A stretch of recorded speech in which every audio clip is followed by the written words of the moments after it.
I wasn't supposed to be grinding, then it would have been wasted time anyway. I mean, yeah, we would have had levels from it, but like otherwise, like no plot stuff happens. So,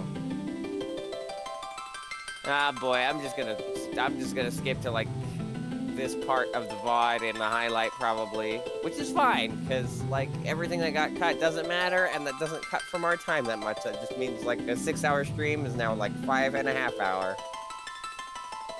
In theory. Even if we go like just 2 hours, like I'd like to go the max time, which would be like when we ended last time, but like still. At the very least, we can get like 2 hours in. It'll be up to me at that point whether you or I are too tired to go on.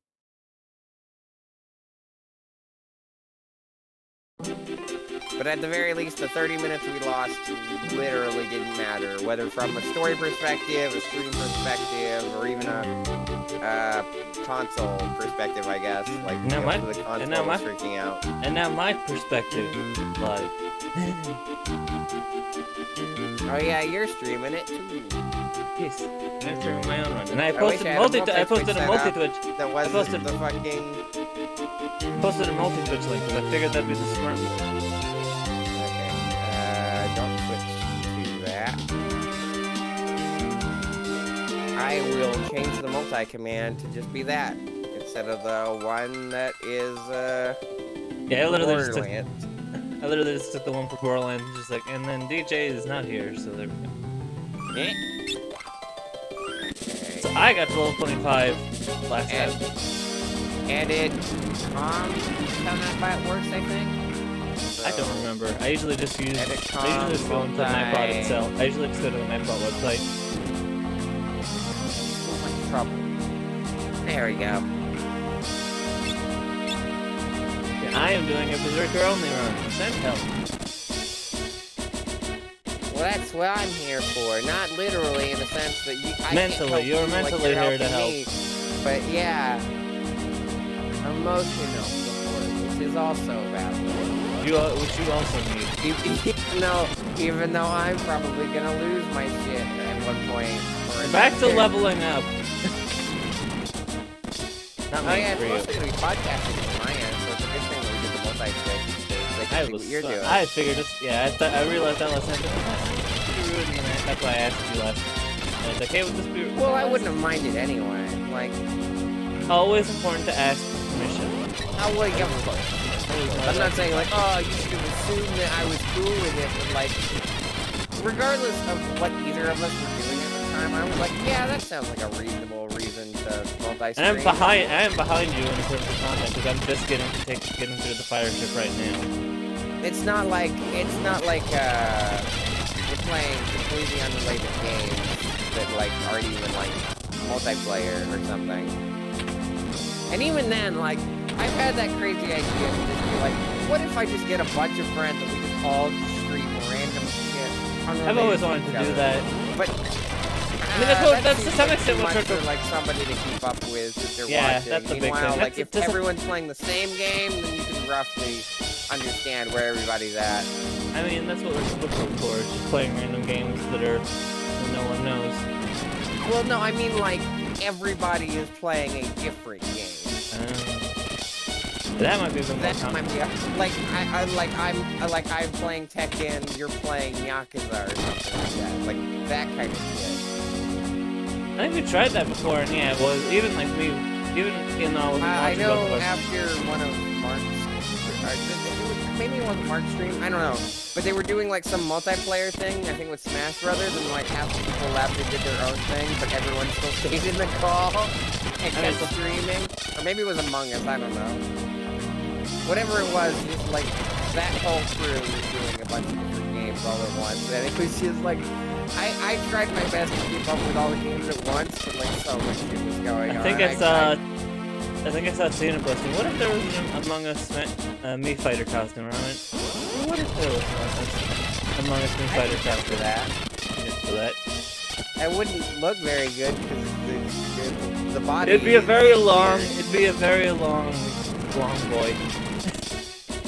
I am grinding in the right spot, by the way, right? No, Towards I the said desert? the island southwest of Crescent Island. Okay. You want to punch Blackfoot? You want to take out the Blackfoot? Right, I remember that. So I guess that 20 minutes of grinding was even more pointless because you were grinding enemies that didn't not help, but you helped. There were more helpful places to go. That's the point if you're trying to make. Yeah.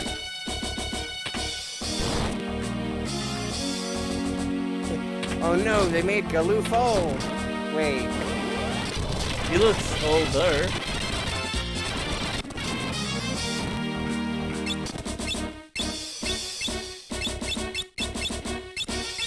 I forgot to go. Speaking of having to backtrack through places, I forgot to grab eye drops for the fire ship. Thankfully, I have a lot easier way to reset the game. Oh, I didn't grab fire. I didn't grab. You had drops for the fire ship, but I still had a decent time. Yeah. Because the tent usually healed it the few times it happened. Yeah. Or I was leaving. Gotta be careful around the screw deck.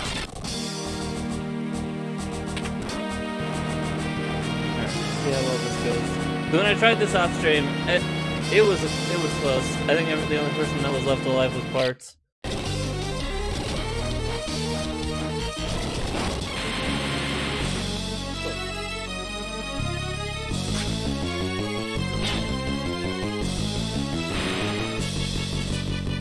What the hell? Yeah, what this is. That's for later.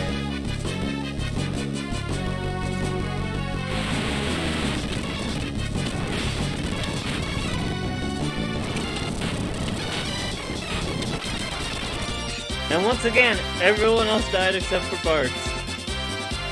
Southwest from, Crescent Island, like yeah. There Crescent? should be a small little island with a forest that you can land on. what's the shape like?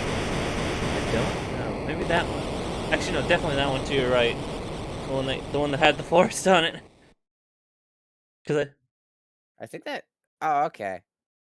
Oh, well, yeah, duh. That's the only place we could land the chocobo. and then that little, and then southwest on this island is where I think they said 100% chance spawn for the black flames. Yeah, the southwest the little inlet. Inlet is it that? Who are these guys again? Yeah, you can see. Maybe you'll get lucky and get a second death sickle. I have to get 4 of those because those are your best. Those are there you go. You instant death is finally procced.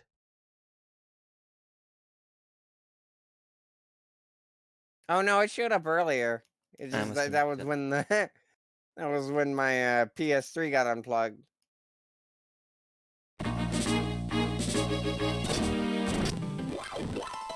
Which again will be cut out of the highlight probably.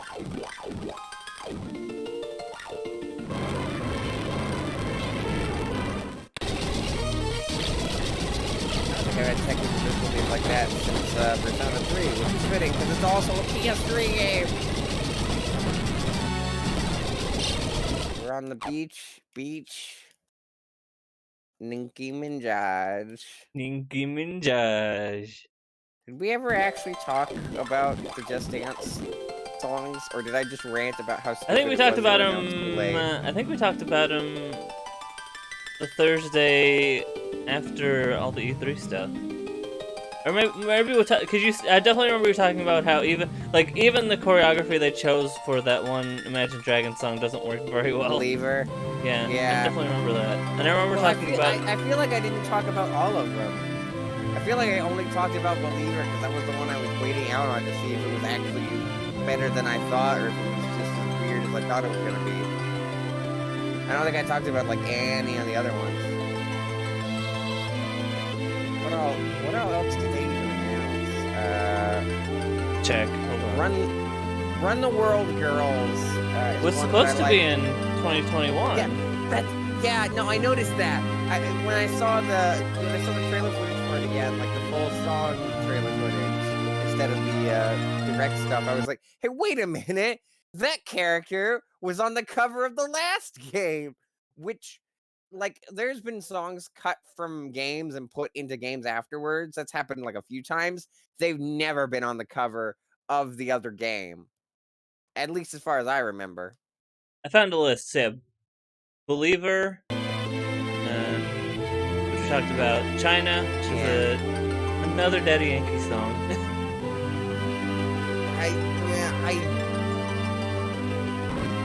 It's not it seemed mid-tier for Daddy Yankee. Like, I'd have to listen to it again, but it seemed like it was, like, not as good as Despacito or Limbo, but, like, not as annoying as Shaky. I don't remember the other one that he put in there. I forgot. It was Katira Pelunk. What was it called? Or the box art. I don't remember. I'm not good with names. It should be on here somewhere. Katira Pelante. I thought I was making that shit up. I thought I was mispronouncing something. No. They actually called it that.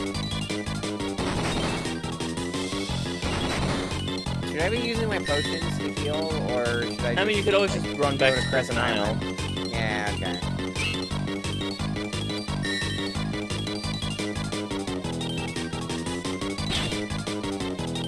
But yeah, I might warm up to the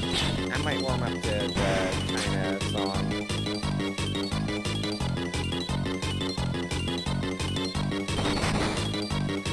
The background in that one, I have mixed feelings on, because it has like that kind of 90s computer aesthetic, but it feels a lot less focused than most other people do it. It feels like they just kind of put vaporwave shit everywhere, and just like, yeah, no, this works. It's like, kinda. What song are we talking about? Still China. I don't know, like, Flash Pose by, I don't know if that's officially announced though. Pablo Vittar and Charlie XCX. I don't know if that one was officially announced, on there. If it's on the wiki, they usually have the thumbnail of the ones that got officially announced. Yeah, that one and the one that was only shown at the Ubisoft thing are the ones that don't have thumbnails. That we only know about because the guy who made the songs that talked about it, because it's not ready yet because they gotta have the fans. They gotta just dancify it, which sounds ominous as hell. Whenever Just Dance tries to put its branding on a routine, or a song for that matter, it usually isn't great. Sometimes you get good songs, like All You Gotta Do, pretty good. But like most of the time you get like shit that like just goes under the radar. Let's see, Funk by Meghan Trainor, which honestly, that was the song they used for the trailer for the direct. And it's like, yes, that song sounds good. Yeah, it's like the one Meghan Trainor song I've heard so far that I like. Let's see. I mean, I like Better When I'm Dancing too, but Last Friday Night by Katy Perry. I like how that one has references to the other. You know, I think we might have talked about this. Yeah, I like how it has references to the other Katy Perry songs, but then like Saxo Beat and Rick Astley show up. I think you talked about that on Twitter. I don't remember that. Maybe. Or like in a private call. It's not our time. Level Up by Ciara. That one sounds annoying as fuck. The chorus is just them saying level up, level up. It's just like, okay. Do you have any like melody or beat or anything, or are you just gonna scream video game terms at me? And then the song we already mentioned, the Nails, Hair, Hip Heels by Project Hall. Which we already talked about that. Weird list. Just Dance. Yeah, and then and then the one we literally started this conversation, which was Run the World. Yeah. Which, yeah, like I was saying before, I prefer the sample compared to the actual song. Honda Floor showed up in it. No, it hasn't. No. Major Laser's only had like one song, and it was Lean On, the one that like everybody knows because it was like one of the biggest songs that year. Which is a shame. He does other good stuff, but like that was the only thing that he ever showed up for. Oh wait, no, that's a lie, because he also had Jump as an unlimited song in 2019. That was Major Lazer. Who'd Jump? Then what Jump from my... No, just Jump. It's called Jump. Just Jump? Okay. It was in 2019. It was an unlimited original. I think the two guys looked like they were like... Oh, yes, that one. I remember that one. That's a fun one. The very, yeah, the one where there's the competition one. The guy with the hat. What? Thinking of it. No, yeah, that. No, I am thinking of No, that Jump. this was another one with a bunch of like vaporwave shit again in the background, like emojis and QR codes and statues. I mean, I definitely remember. There's the guy with the hat, though. I do remember that part.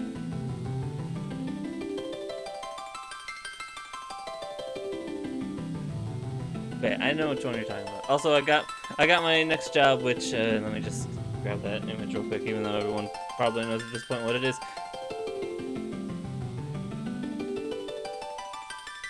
Because I like having my nice little border for the whole thing to show which jobs I have. That's Beastmaster. Whoops. You know, I don't remember if I actually had an avatar for Final Fantasy V way back when I did it. I don't think I started doing that thing until like 2019. Maybe I should do that.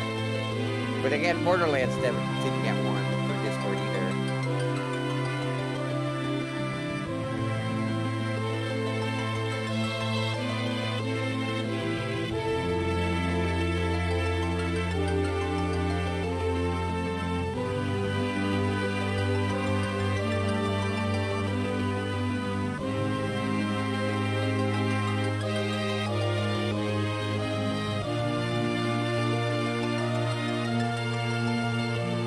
Geomancer, Ninja, and Beastmaster, right? But the job, unsurprisingly, it's still Beastmaster. Or sorry, it's still I did it again, Berserker. I started that medicine when I was supposed to be taking before I could take the HRT. Yeah, it doesn't taste great. But like, my brain was like, what do I need to? What question should I ask? And my first thought was, how does it taste? Thank you for answering that question that my dumb brain was about to ask. It was probably the wrong thing to ask. Not the wrong thing, but the unimportant thing to ask. It also doesn't smell great either, but I think that's just because there's like 90 of them all in a tiny bottle. Like one on its own is probably like odorless. It's the fact that they're all packed together, it's like a small container.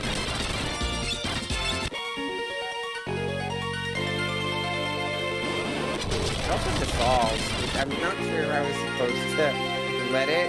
I'm pretty sure it doesn't matter as long as it gets in there. But I was like, I don't know when I'm supposed to swallow. I mean, all pills are dissolvable if you wait long enough.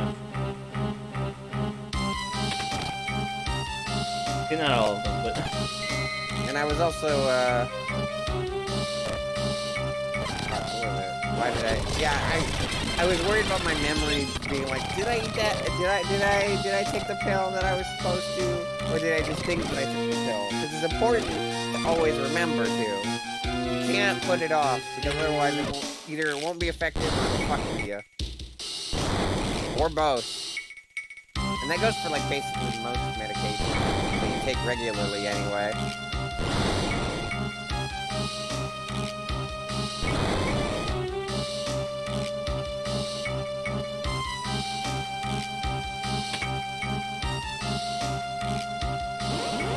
It straight up says on the box like do not skip or like postpone or whatever.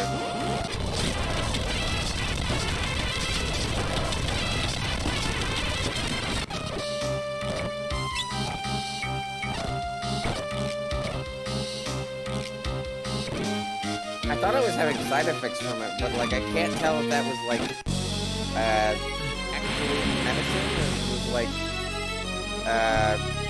what's the word when medicine does something, but is that actually not doing anything? Placebo effect.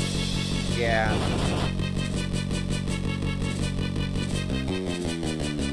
I know the thing it's supposed to be won't happen for like a while. I needed taking it regularly for like a few weeks for it to fully work. But like, I didn't know if there were any like side effects that were potential. But even if they are, I don't think they'd be immediate, so... There's an effort, this is bad.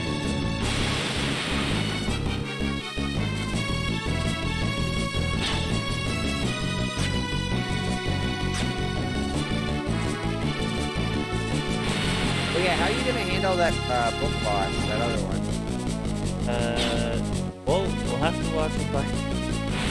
That's why I'm level 25. It's just like I'm just gonna overpower him. There we go. Wait, you're level 25? Oh yes. In the library. Yes. You do realize that I have no control over all my characters too, right? Well, no, I'd like. What about? I'm literally. What if Death goes? Oh, sorry. Yeah, I'm hoping that will get fixed eventually. That was my main concern because you were making such a big deal about it when I went in, and it was just like, oh, it never came up because I was never divisible by 5. I think it was like 18 when I got there. If it happens, it happens. It'll be hilarious. But it probably won't happen. It's like I'm just playing Russian roulette essentially. Like, re-necessary. Oh, shit.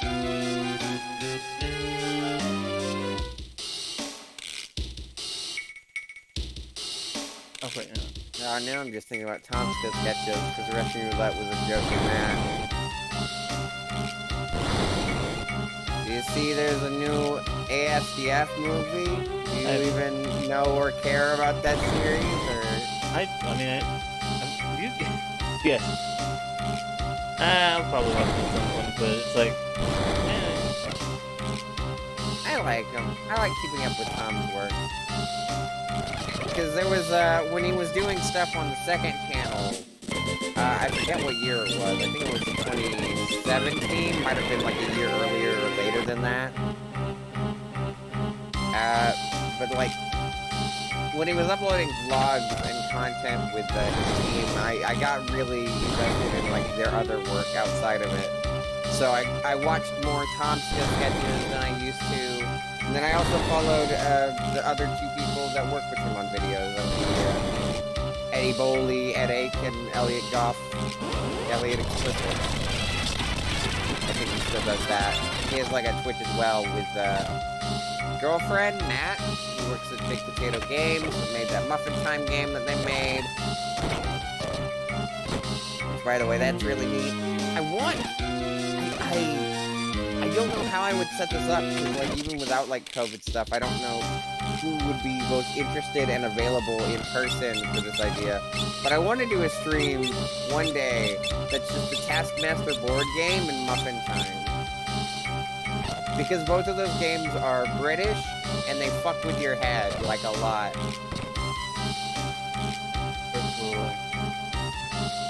Like, you're familiar with Taskmaster's brand of nonsense. But, like, Muffin Time, there's, like, a bunch of trap cards you can set where it's just, like, if somebody asks the time, draw a card. If somebody catches something, someone's wearing a hat.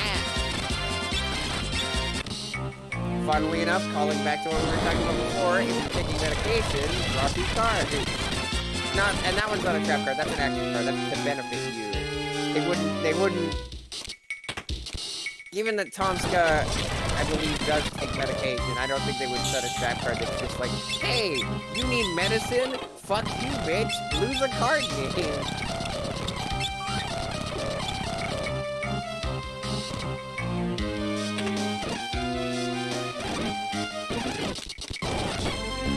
let's see how well Biblio goes.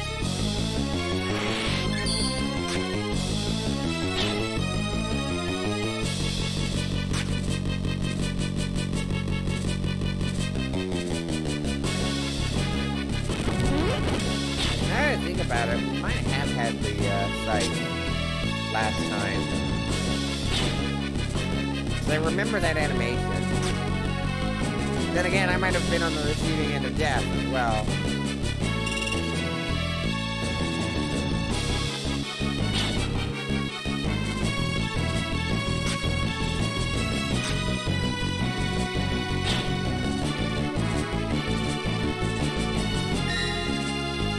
The level doesn't do nearly as much as the game thinks it does. I mean, it still does something, but...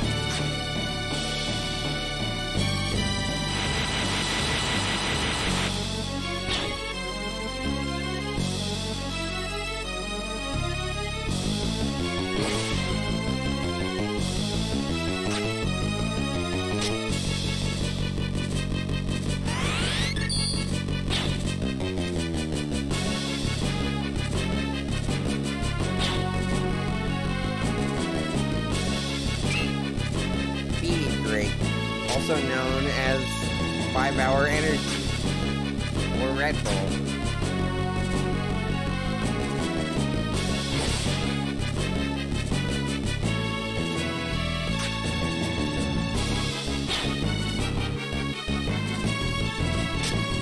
It's so satisfying the way enemies die in this game. Just dissolve and turn purple.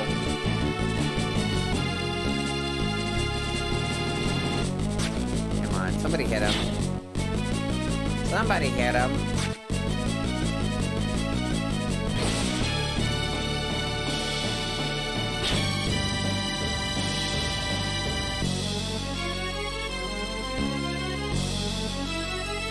I don't remember why I was in such a time crunch when I did the first Fiesta run compared to this one. I guess because I was playing something else at the same time. I forget what, though.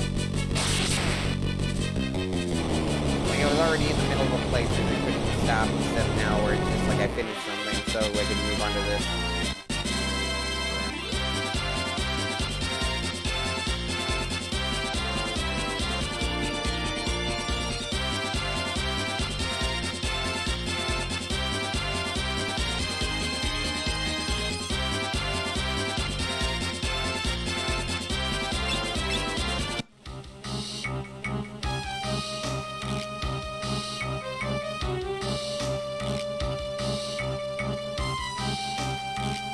So Biblios died with almost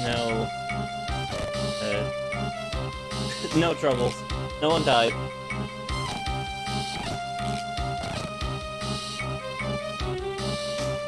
No, I just read you're gonna catch up to me. Although no, because now you want to know what the because I have a guide. It's like, hey, here's how you properly do a quad surf run. You want to know what level they want me to get for sandworm?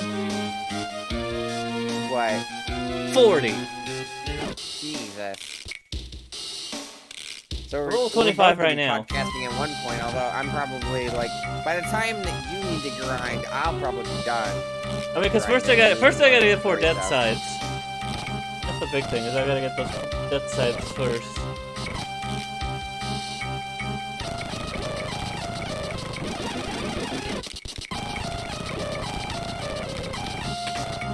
Oh, I so wish I had something to drink. Not because I'm thirsty, just because I need to consume. See, we're talking about it. It's like, oh yeah. No, I did. That was the Among Us thing, right?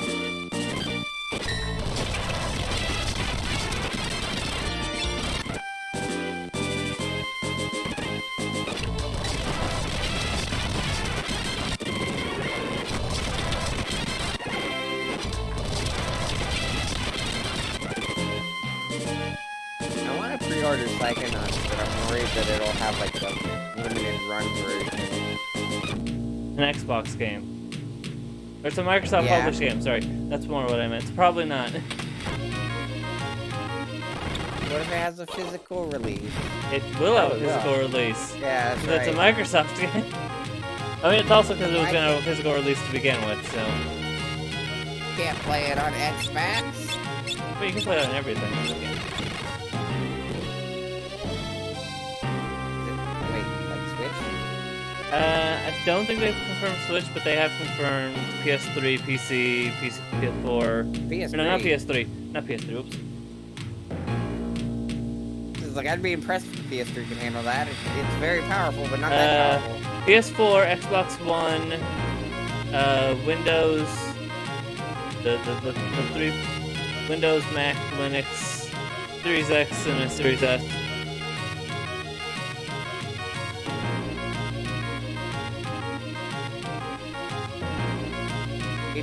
It's kind of funny to me. I didn't even think about it playing a PS1 game in HD on a PS3. A PS1 game that's an SNES game. Like, wow, okay, that's a lot of steps there. No wonder we have this weird border. And weirder music and weirder transitions into battle. I'm getting used to the different music. The battle transitions are still weird though. I forget if the PS1 version is more authentic. Because I know the GBA version isn't, because the GBA can't handle a lot of what the SNES could do music-wise. That's why stuff like Mario World sounds so weird.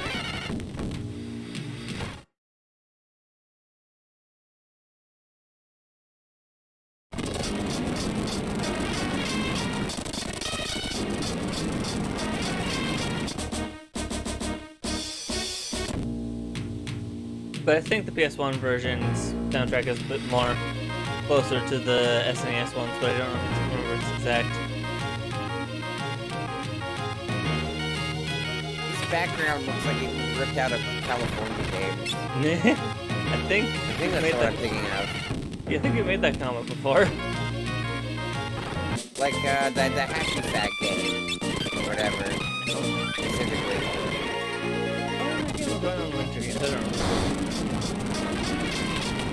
I'm glad I don't own either. They are a bitch to play.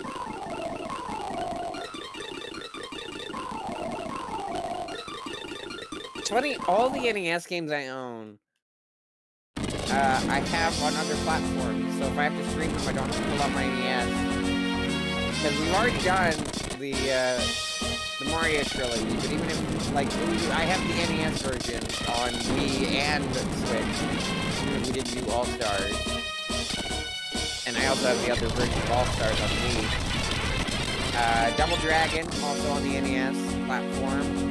Punch-Out, while it's not Mike Tyson's, is also on the NES Switch platform. And then, Mega Man 6 is in that Anniversary Collection that we got. The one that you own.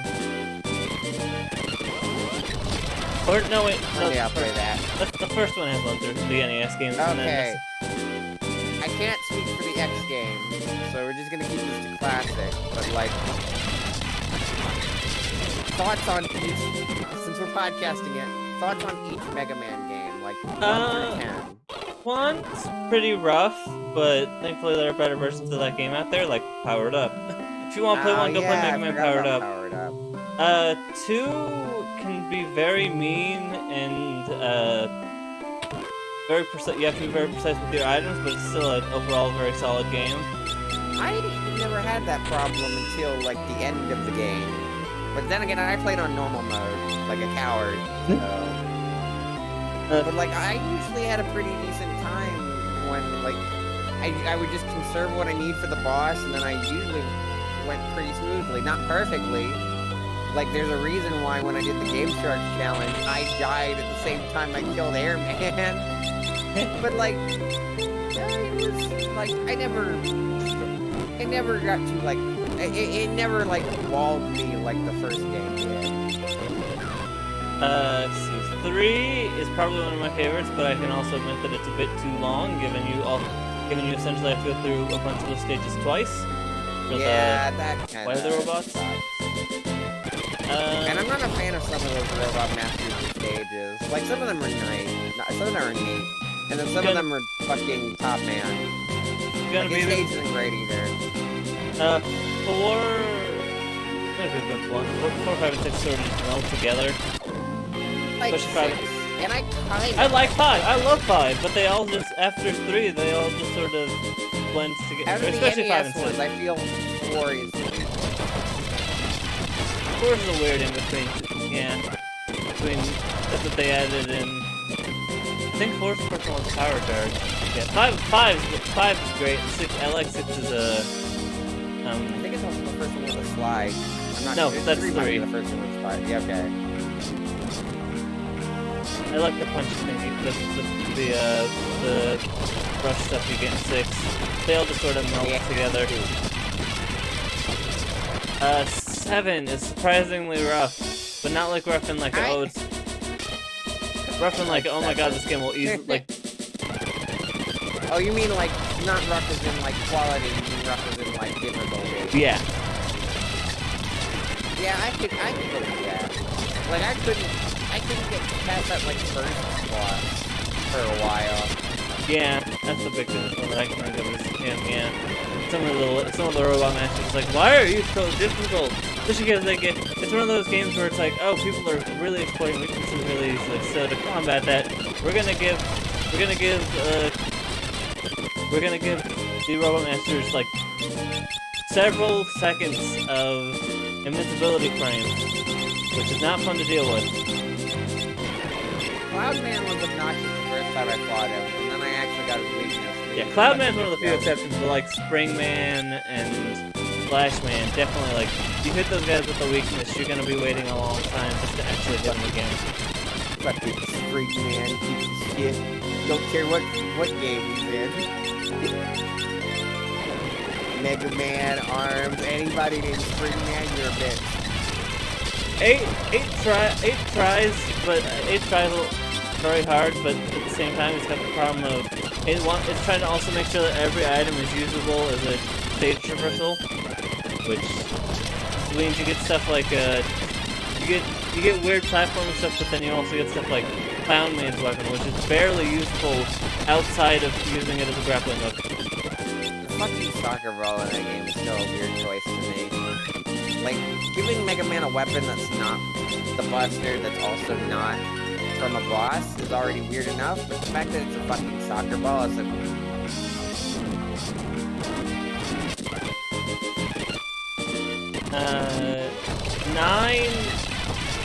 9's a step backwards, but not in like the way of like, oh, it's a bad game. It's like a step backwards, like, oh my god, this feels just like the old games.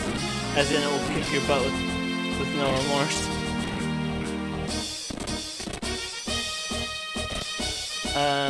And then 10, I appreciate that 10 has a lot of 10 has a lot of content, which I appreciate, because you've got like multiple difficulties, you've got multiple characters, you've got sorted X-Truth rating with a party of 3. Looks like I gotta play countermeasures. This.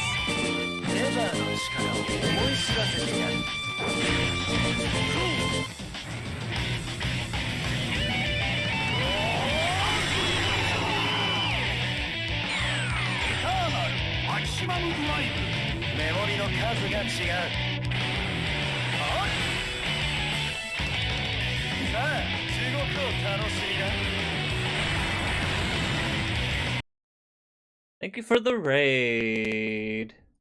Anyway, I was talking about Final Fantasy X. What else?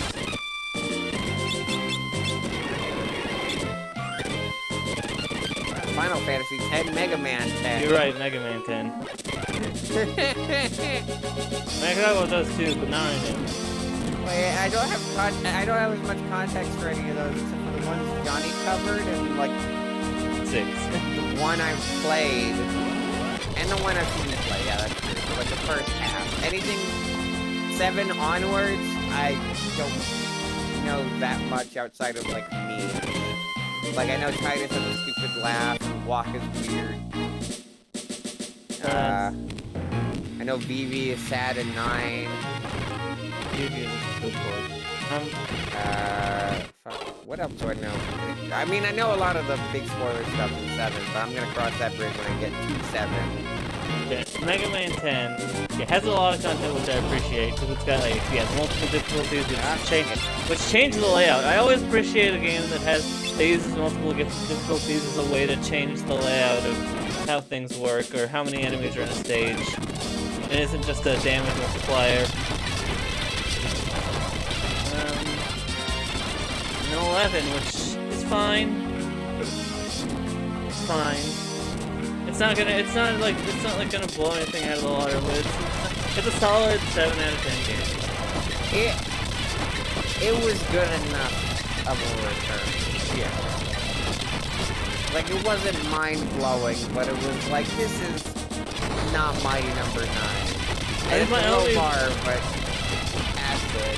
I think my only real big complaint about 11 is that the gear change system is it the fact that they really like making it so you have to use the gear change system while during platforming, which is not fun.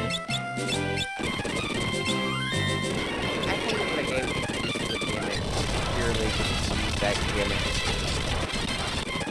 Like, you could just play the game normally. Gear change. I mean, all the bosses use gear changes too, which is neat. Although most of them are just like, well, most of them are once again just in rage modes, especially Blockmans. Whoops, this is the wrong place.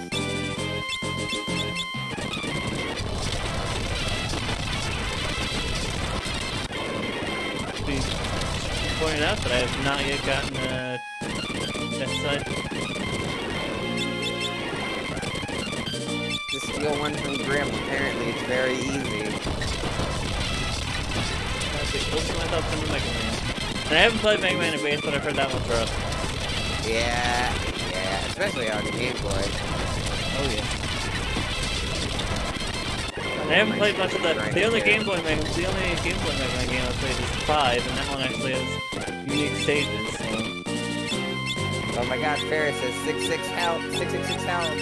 Oh no. Satan! Satan looks on from the other playthrough. It's like, you forgot about me, huh? You replaced me with this bitch. Yeah.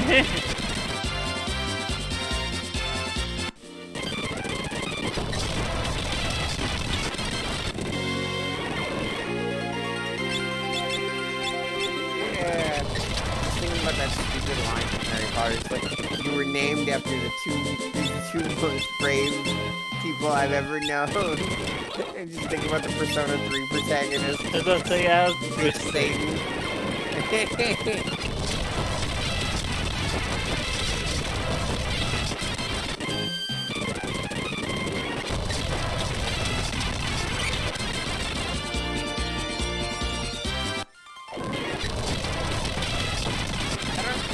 Playing the Lego Harry Potter games to dunk on J.K. Rowling would be entertaining or depressing? Probably depressing.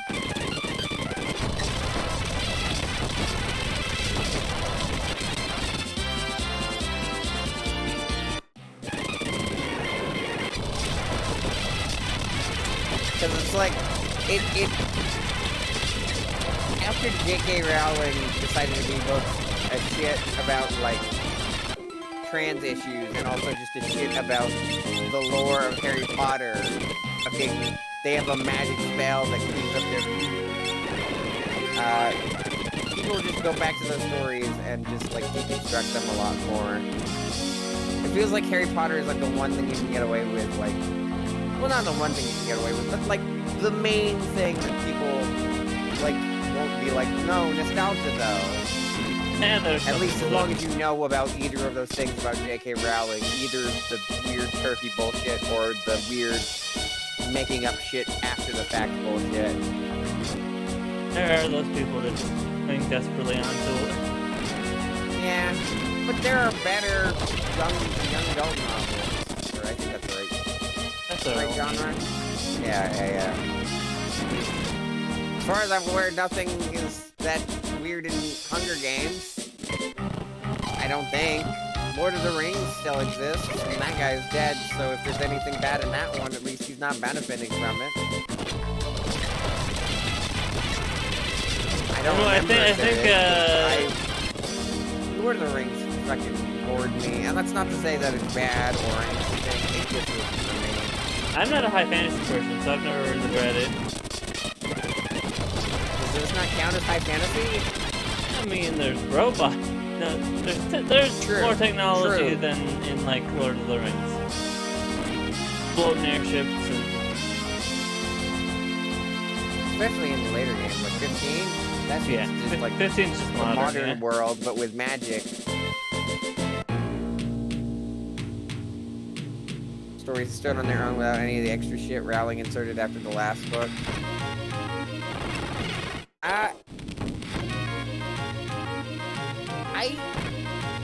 I'm not gonna say I disagree. I'm gonna say that I am uncertain about if the Harry Potter books stand up as well as they do just like alienate it from Rowling herself. I mean, it's like, AFK. to some extent, I feel like at this point you can't.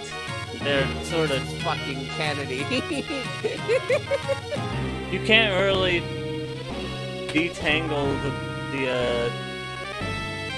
Well, I mean, some people just don't really pay attention to Rowling's bullshit because they don't, like, follow her or see, like, they don't use Twitter or whatever.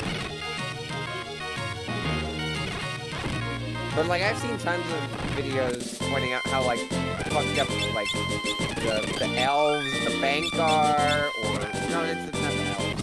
Fucking, I don't know what they are, but, like, goblins. the Gnomes. goblins, the goblins at the bank, or the house elves, or the whole concept of, like, muggle witches, and anything with Slytherin. It's just, like, did you just make, like, an entire, like, faction of racists at your wizard school? And they're just there? And, like, Did you turn you can get assigned to do racism? It's just like, what the fuck is this bullshit? Did you turn this race that's normally in most fantasy into a allegory for? I'm talking about the. Yeah. Reminds me of the stuff I saw in H-Bomb's video on Ruby, but Ruby did do some things well. I mean, so did Harry Potter, I suppose, which is explained in that Ruby video, ironically, like, the fact that, like, Harry Potter is a fish out of water, so you get a lot of shit usually explained to you because it needs to be explained to Harry.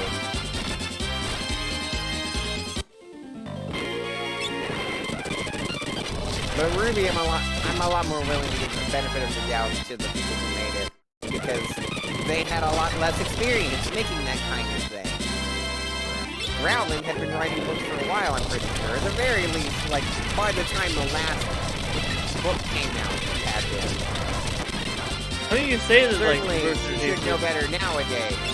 Meanwhile, the Ruby staff has improved in some ways, and most of the ways they haven't were just kind of stuck because of stuff they established at the start when they were just kind of rookies who didn't. I mean, Who you just wanted say to make like a cool anime. I'm pretty sure most. I don't know much, but aren't most of the Ruby team like former? Weren't they working on Red vs. Blue? Well, yeah, but Red versus Blue and Ruby are two different things. I mean, towards the end, That's a horse Red of a vs. Blue different definitely got a lot more I think I used that melodrama phrase heavy. right. Huh? Well, no, that's not the only thing. It's just, like, Red vs. Blue is a machinima. The standards are lower there. They still blew that out of the water, but, like, making a machinima is different than making I meant more in terms of writing stuff, but yeah, fair enough. That type of thing that you were talking about. No.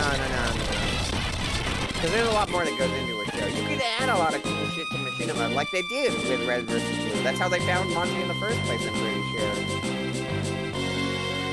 Well, not necessarily, because he made his own content, but they added him to the team for Red vs. Blue.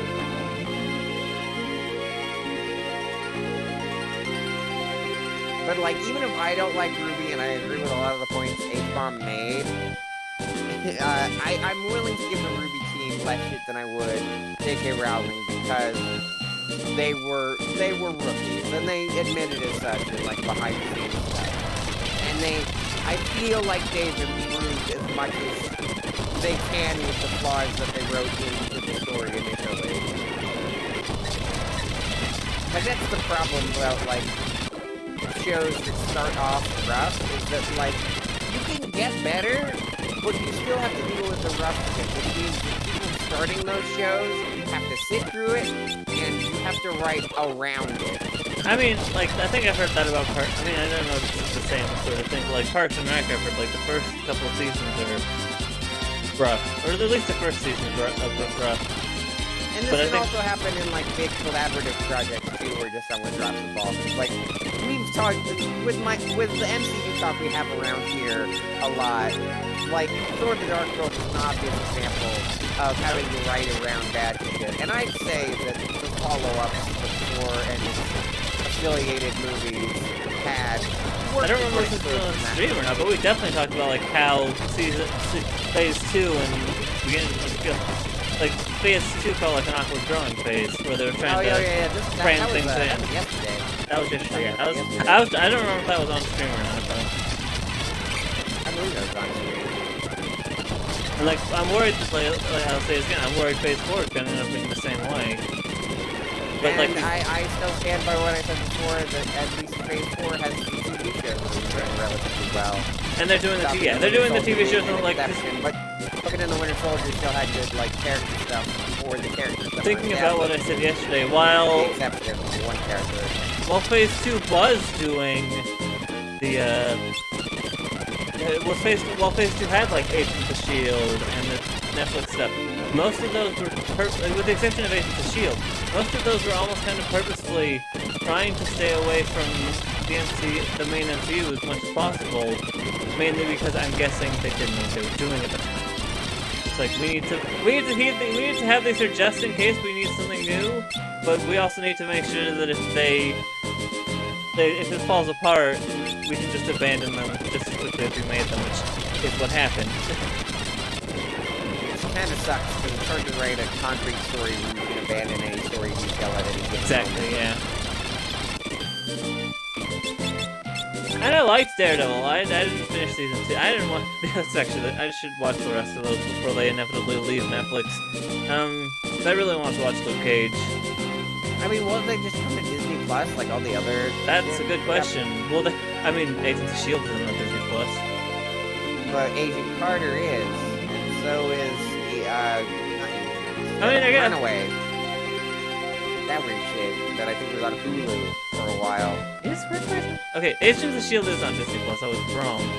It's still so weird to me that MODOK is put on Hulu, because I know it's all under the Disney umbrella. I mean, like... I think before, like I said, before things were fully concrete, they had originally meant for Hulu to have a lot more, to have stuff that was MCU related, but was a lot more, adult. But I'm guessing like, I'm guessing given that, like, how Falcon and Winter Soldier went, that plan changed.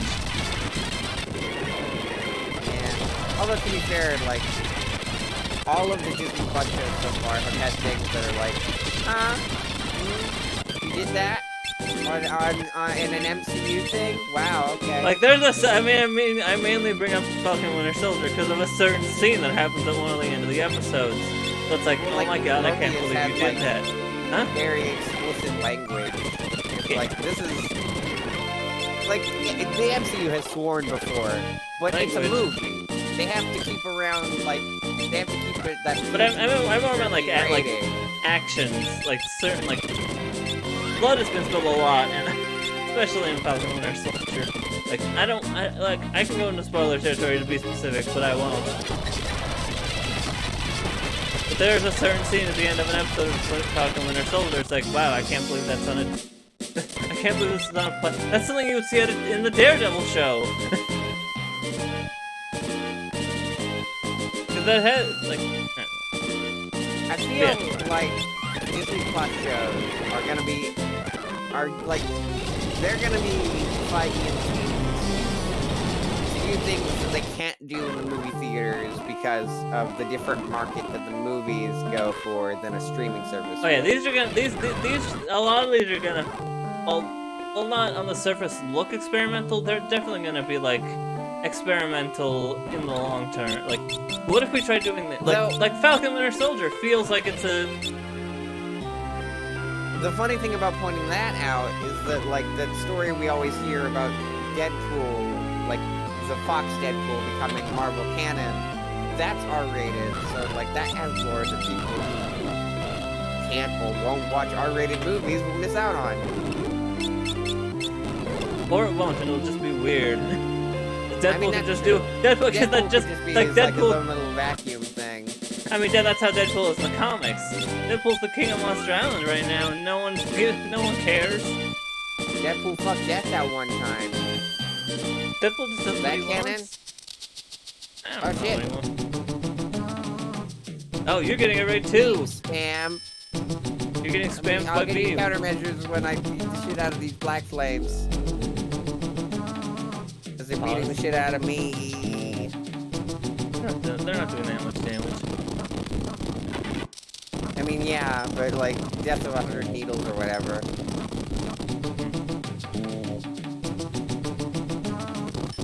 1,000 needles is a different What's that spell. TV tropes thing? God. I remember when I used TV tropes a lot. And I still do from time to time, but it's less frequent. And that's not to say it's a bad website. Everybody gives it like this big reputation of like, TV tropes will ruin your life. That's literally a page there. She's like, nah. Just taking it in moderation. It's like Wikipedia. Also, don't use it as a fucking, like, criticism source. Everybody stop the film. That man's updating the TV trope page. I still love that I image love that joke. fucking meme because it's fucking Spy Kids 3. Anyway, let me get you those countermeasures before we talk more about Who TV sells tropes. the, like, the Getty images?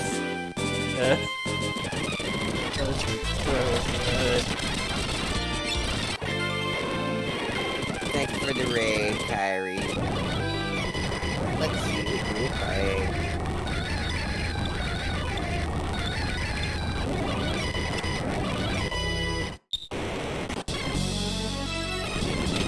Alright, Xenoverse. The Dragon Ball game I know nothing about, because I don't know Dragon Ball. I am so tempted to just play a bunch of, like, anime games based off of animes I know nothing about. Like, Xenoverse, or, Pirate Warriors 3. Bleach probably has a game out there. That JoJo game. I mean, the Just JoJo... to see if I could either- maybe follow it without the context of the TV show and or manga. I mean, my big worry about either of the JoJo's games is those games contain heavy spoilers. Like, unlike a lot of other anime games which, like, try and avoid, like, it's almost impossible to avoid JoJo spoilers when... It's like, even saying, like, hey, this stand has this ability is a spoiler. Is a heavy spoiler for some characters. Like, it's hard to avoid spoilers. It's hard to avoid talking about it. It's funny because your best friends talked about this one time. You can see JoJo spoilers, and if you don't know anything about JoJo, you won't know what you just got spoiled on. So it's like Exactly, yeah, that's the thing, yeah. Literally the only thing I know about part 6 is something about snails happen, and it's weird. Oh yes, it is. Also, I am now caught up with you. I'm busy, and I am also now farming Black Flames. I'd say you should probably get to around level 20 and you might be good. You don't have to get to my level. I might Probably be at should. level 20. I think I started at level 20. Okay, then if It that... might be for nothing. Well, no, because in that case, because you're having difficulty level 20, you should probably get to level 25 then. Like 22.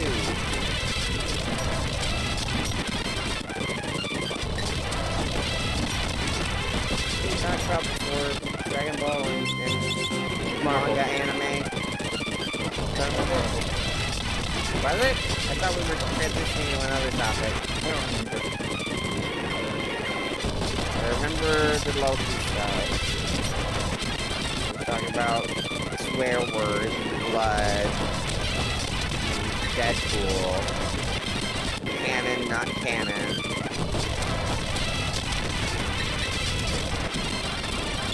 There's something. Oh, fucking TV trope. That's what it Right, was. TV That tropes, was it. yes. Yeah. There we go.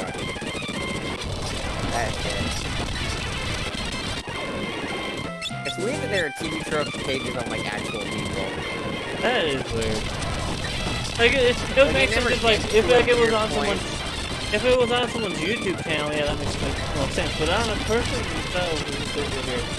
Like, usually the ones about people is like, here's stuff they worked on. It's like, it's as the... Yeah, here's stuff they worked on, and here's stuff they worked on, and here's the common themes of the stuff they worked on. That makes more sense. Like, they're not like, this is this guy's dessert button or whatever.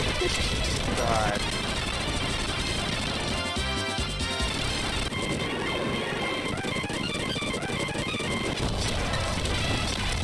Yeah, we're just Podcasting it. And we're podcasting. I'm trying to get to level 40. Talked about Marvel, TV tropes. Also, if you'd asked me about X, I would have probably had more Medicine precise. I've been taking. Because I need to take it. Prep for HRQ stuff. It's going to happen in August. Actually, I might just give a summary of X as well, because those games I have a bit more of an opinion on. Especially because I played but I through them don't know recently. anything about any of those except for like the first. I mean, I watched Johnny's videos. The only ones I really like processed anything from were the first 3, a little bit of 4, and 7. That's it. Fair enough. Because I know 4 is the fucking what am I? That game's poor voice acting, but it's a fun one. Wait, I won't do that for the X games then. YouTube recommended me this fucking video that's just like, there's this meme about this guy ranting about stop talking about Among Us and replace it with other franchises. And it got me way more than I expected it to. It was just like, oh, fucking, it's this guy ranting about Among Us, but it's about Mega Man stuff. One thing that gets me at the end is just like, instead of like the rant about the championship underwear or whatever, he just goes, hey babe, what am I fighting for? And then the scream he does at the end is just replaced with Zero's scream, and I fucking lost it because it sounded way too similar. Oh no, yeah. Change the world. Sounds like Maverick talk to me. God, I'm gonna have to play through that game at some point. Well, no, that's from the, That's from Maverick Hunter, yes, that's what I mean. Yeah. I'm gonna have to... That was supposed to be the game after Extreme 2 until... Oh, wait, that's just a cutscene from Maverick Hunter? I thought it was... No, that's not a cutscene. Every time X runs into a robot Maverick in Command Hunter, he has to make sure... They make sure in some way that he tells the Maverick themselves, you've gone Maverick, I need to take you down. Alright. That's the type of writing that game has.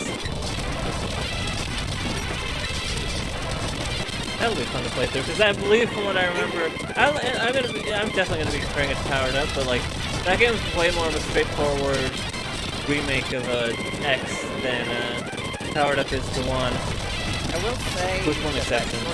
Animation is really interesting because one thing that was never really touched on in at least the early Mega Man, or Mega Man X rather, is like, I don't know if Mega Man X1 had this as the lore, but the lore in the short is that like the Mavericks are part of the same team that X was part of and Sigma was a part of. Do you think it would be safe So, for like, me he to worked do? with Storm Eagle and Chill Penguin or whatever. I mean, yeah, that's like that. They're called Mavericks because they go rogue, and a lot of Mavericks were part of X's, like the Maverick Hunter group. I just wish that more of the Mega Man X games kind of touched on that better because, like, I can think about it. I mean, a lot of the X4 and X7, but those are the closest one that does is 4 with Magma Dragoon, who literally betrays you like right at the beginning, and is at least in his eyes is the rival to Zero. He thinks he's Zero's rival and explains that a lot. Like that's just sad. yeah. A lot. If you look at the lore for a lot of the Mavericks, they're usually former. Like a lot of them are like former Maverick Hunters, or they're people that have been affected by the wars or stuff like that. It's just all in the cracks in the description of the characters, and not in the actual game. I might need to grab more water in a sec. I might need to grab more water in a second. But we'll take turns so the audience can record. I'm wondering if it would be safe to do a watch along the Day of Sigma on stream. That would be fun to do after I beat Maverick Hunter. Although I don't know if I even have. Do I have X Legacy Collection on a? Because that's in there, isn't it? The nice HTV. Yeah, oh yeah, that's how I saw it. Yeah, I know. Library, but yeah. I'll probably watch it. Is it just in Collection 1 or is it in both? Oh wait, no, I got a Switch! I forgot that I could just stream my Switch. I have the Switch version, I could just use the capture card. Well, no, the weird part is that I believe for the Legacy Collection, at least for X, everything is in every game. So they have stuff from 5 through 8. Yeah, because you got the vice versa for 1 through 4. Yeah, you got the Dual Hunter mode, which has bosses from all of the 2D ones, including bosses from 5, 6, and 7. Well, no, like, that's the one, I believe those are limited to the game. I've played through them. There, with a few, I think each of the final stages are different for what Legacy Collection 1 and 2, but everything else, like everything else is the same. Because I believe they change a few bosses. Like if you're playing in Legacy Collection 1, you have different bosses in it. You have different final bosses for each set than in Legacy Collection 2. Let me look at an example. Doesn't they make you go up against that, like, big guy from 5 or 6 or something? There's oh, you're talking about Hymex? I think? There's two big guys. There's Hymex and there's Colonel. I can check. X challenge. So yeah, so like say for instance, challenge 1-3 in X Collection in Legacy Collection 1 is Slash Beast and Crescent Grizzly, but in Volume 2 of the Mega Man X Legacy Collection, it's Web, Spider, and Wire Sponge.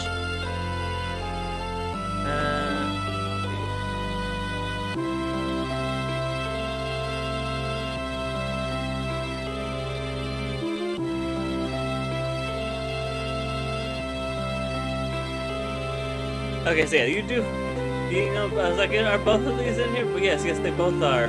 Hymex is in Volume 2, Stage 3-3, you fight Lyle Mark 2 from X3 and Hymex.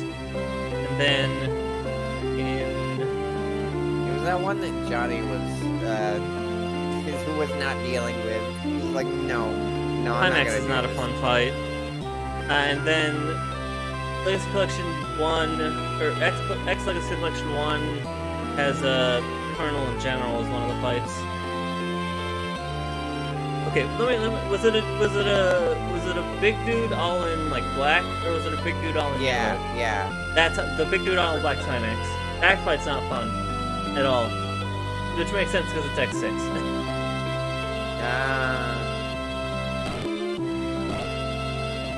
That was one of my biggest disappointments with Johnny's Mega Man X whole thing, is that he couldn't get Clement. I think Clement for Mega Man X6. Yeah. That game's bad. It's like I haven't watched the Super Meat Boy playthrough it's from, but I love that fucking clip of him just going, I hate Mega Man X6.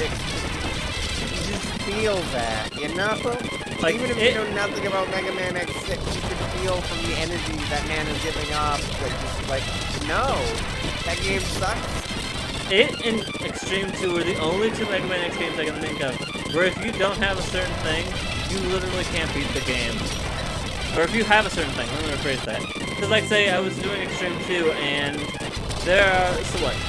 So there's a tree that you need Flame Mammoth Special for, but you have to make sure that X has Flame Mammoth Special, because if you zero it, you can't get that item, and it's X's armor.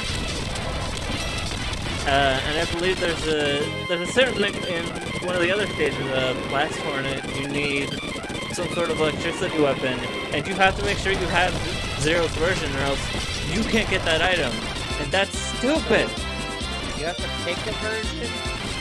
No, you can play as both Zero and X, but whoever defeats the boss gets that power up. No, yeah, but I thought there was also, like, those games where they were just like, here, you can both have the weapon now. There are some, yeah.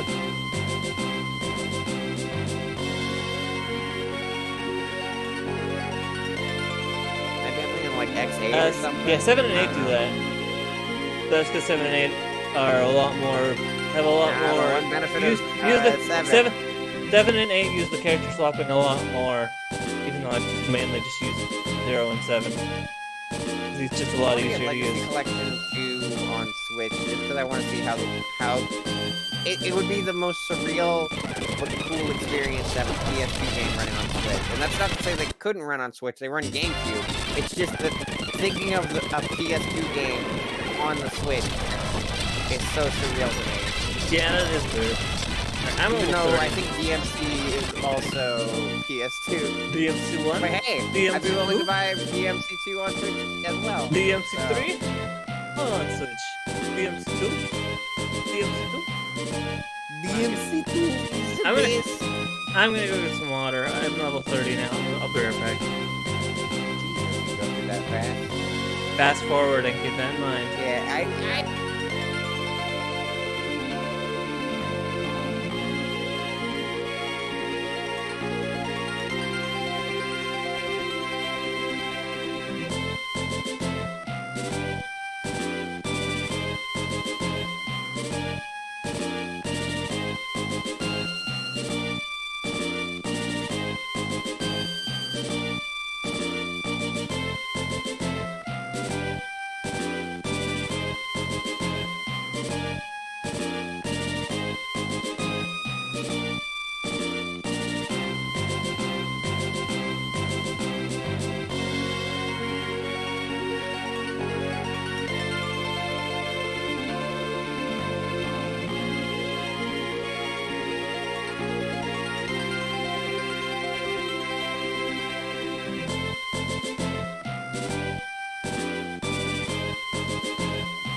Damn it, I was mute. I was talking all this good shit, but my microphone muted itself. What the fuck? Basically, the gist of it was that, like, I don't know when I muted out, but, like, I wanted to play a Mega Man X game, Mega Man X3, which was my ass, though. And the save system in the X Legacy Collection is weird because you can't. I guess they didn't want to have save states in the SNES games because then the PS2 games would be inconsistent, and people would give them shit about like, hey, why can't you save state in PS2 games? You can do that on a computer, even though people who developed a PS2 emulator on computer are different from people who developed a SNES emulator on computer. So it's probably easier to make that adjustment because you're specifically designing around one platform, not multiple. And then I was like, I wonder how they port like PS2 games to Switch in the first place anyway. If they just have an emulator that everybody uses, or if they have to like put all the assets on like in their engine or something. I don't know. There's also got those borders as well.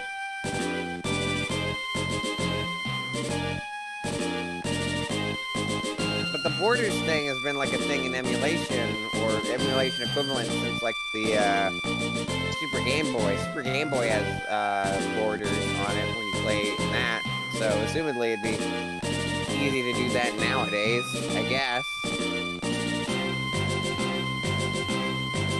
I mean, not only did the Legacy Collection did it, a lot of things did it. The Kirby Dream Collection, that does it. The Xbox games. Mac and cheese right now. I'd go for some mac and cheese. Come back. Goodness. Welcome back. I was just rambling more about the Legacy Collection and how weird it is. Yeah. I mean, you brought up like, oh, it's weird the Switch is running PS2 games. Well, it's like the Switch is running Vita games. Digimon's right there. Play Digimon Cyber Sleuth. Well, yeah, but PS2 games alongside PS1 games. Yeah, fair enough.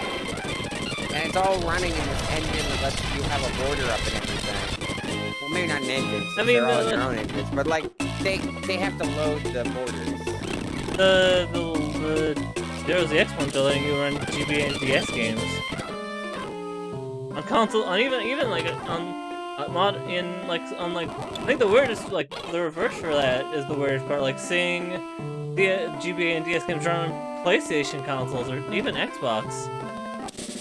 That's weird.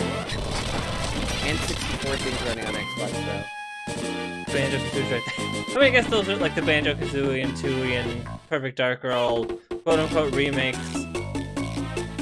But it's, yeah. Also, Kyrie, you are more daring than I am. I would have tossed that milk out like ages ago if its expiration date was the 30th. But I always do the smell test. If you're fine, then yeah, go for it, I guess.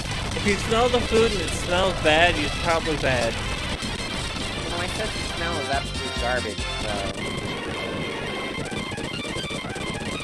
I usually have to have someone else smell it. I can smell it.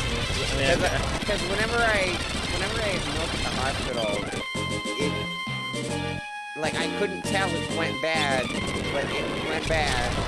It was kept up in this little tray that probably heated everything way too fucking much.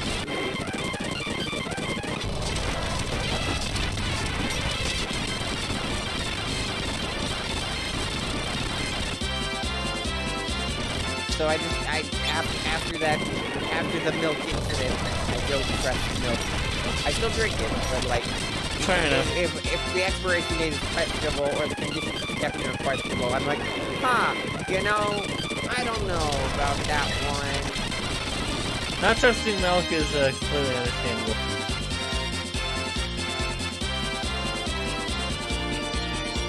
I haven't had that issue since, though. Our family is very responsible with milk. Usually when I make mac and cheese, I make the like little cheese packets, like the Kraft. You just like it's cheese dust you just mix in.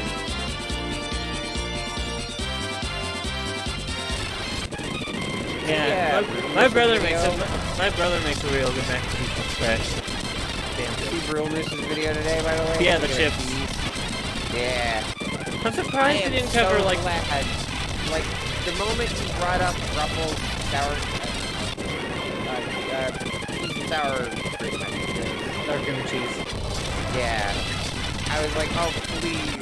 please justify my opinion on why Ruffles are a fucking godly snack. I mean, one of my favorite flavor. From him and his like affiliate, whoever else who's helping him. My favorite flavor for Sun Chips are the sour cream the cheese and sour cream and cheese ones. Those ones just taste the best. I love Sun Chips. I love those so much. Like Sun Chips, great. Plain Sun Chips are a bit too salty, but like sour cream and cheese Sun Chips.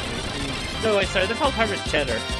the one that the Sun Chips I'm thinking of are Harvest Cheddar. I'm surprised they didn't cover salt and vinegar though, because I feel like of like the usual flavors you get for chips, like salt and vinegar and barbecue, are like the two the Goliaths.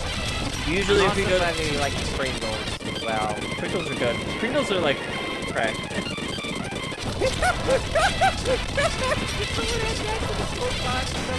But it's not inaccurate though. Here, I got it. Yeah, but it's not what I expected to hear on a Sunday evening, I guess. I got it. Don't worry, Maya. I got like it. in between time. Pringles are like crack. My God. It sounds like something I would say. That sentence is already absurd. Coming from you, it's even stranger. Ding. Added. I mean, but there are not something I expected. There are those sort of snacks that are that addicting though, like Cheez-Its or Cheetos or Pringles. Yeah. Once you pop, you can't stop. Puffs, the crunchy Cheetos, but like I respect Cheetos. I was like especially crunchy. Since they tied in terms of the actual rankings. I'm surprised speaking of, I mean, I guess he said, like, I'm not really a spicy person, but he didn't talk about Flamin' Hot Cheetos. Well, I talking about Takis. What was that weird flavor? What was that weird flavor? That was like Blue Flame. I forget. Is Blue Flame supposed to be hotter or colder? I'm pretty sure it's hotter. I'm pretty sure it's hotter, which probably means that they're spicier. Yeah. I'm not a spicy person. Also, we brought up bugles and never talked about those. I miss bugles. Yeah. I almost never see them. Those are alright. Like they're like some weird Cheeto corn puff mix. It was funny seeing him talk about the 3D Doritos when he did that video on the microwave snack that had them. Yeah, the 3D microwave Doritos. I feel like if he's gonna continue like covering like here's the Hallmark ones, I feel like salt and vinegar and barbecue, some sort of version of them, are probably gonna be talked at some point because those are like, if you go to a party, you're usually gonna see. He brought up Fritos. He brought up Fritos, we didn't discuss them because he talked about the Cheetos as being the same, them being the same. Tostitos. Those are tortilla chips. I feel like it's hard to differentiate tortilla chip brands unless you're very particular. I honestly thought those Takis were gonna be blue corn with spiciness. It was like that's the weird. Like those blue Takis weren't even blue corn. That was weird. There was some weird chip that I tried once that was like Tostitos, like. I don't remember, I think it was Tostitos, but I don't remember the name of the brand or the flavor. But I'm pretty sure it was like a bowl shape, and I think it was mint. The scoops. And I was like, why is that a mint chip? There's some weird flavor like that. Where it was like, maybe not mint, but it was like a fruit. It was like, why would I want a fruit chip? That sounds weird and gross, and no. I believe he was buying your thing of his scoops. Yo! I know it. I know what he should cover. I know what he should cover. He should cover, if it still exists anywhere out there, even if it's like some bag somebody has. And they probably aren't selling it anymore, so he probably can't. But I swear to God, if anyone, any brand is selling hamburger chips again, cover that shit. Because that was a fucking experience. I'm looking through Tostitos. Oops. To see, like, what brand are you? Is it guacamole? That might be it. Are you sure you didn't accidentally read Mint's hint? Because there's hinted line. Oh, that one. That was it. Yeah, that's why I thought it was fruit. Yeah, so it must have been fruit. So yeah, it must have been swoop. Yeah. It must have been a hinted line swoop. Yeah, I didn't like that one. It was like, I don't want fruit in my chips. Lime's good on chips. Yeah. A lot of lime on my chips when I get them. On tortilla chips. You know, I don't remember my classes using the shields as much as I did in this game. Did I have classes that just didn't have shields? Obviously, this is nice to use it, but like, can the ninja? Okay, I think the other one was Ninja, monk, and the other one. You probably didn't use shields as much because you probably had dual wield on everyone. Dual wield, and the monk can't hold anything. Right. Dragoon. They have shields? You probably, if I was the one helping with that one, I probably suggested to use dual wield lances. For Dragoon? Yeah. No, yeah, that's probably why I don't remember shield very much. We only had one class that could actually use it. Hey, everything was probably dual wield then, because that's good for damage.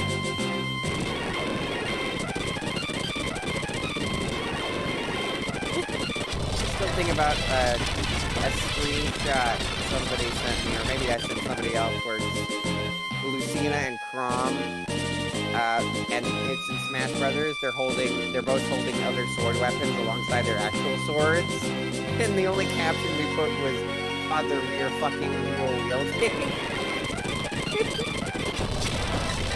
I don't even know anything about those games except like that relation. And also Robin is there. Also Kitty Witch. That lady is also there. Bayonetta? No?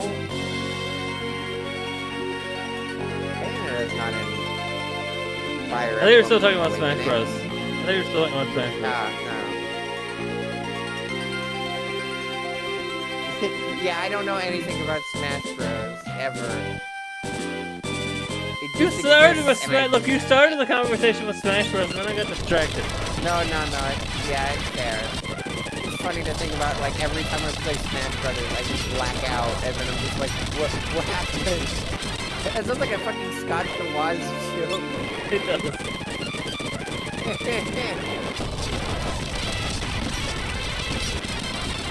Now I'm gonna play Cartoon Network Punch Time Explosion. What happened? My Wii is on fire. What happened? What did I do? It's like, it appears to be leaking what appears to be apple juice. I don't know how that happened. No, it's leaking syrup. All I remember is putting in the disc for Cartoon Network Punch Time Explosion, and suddenly my house is on fire.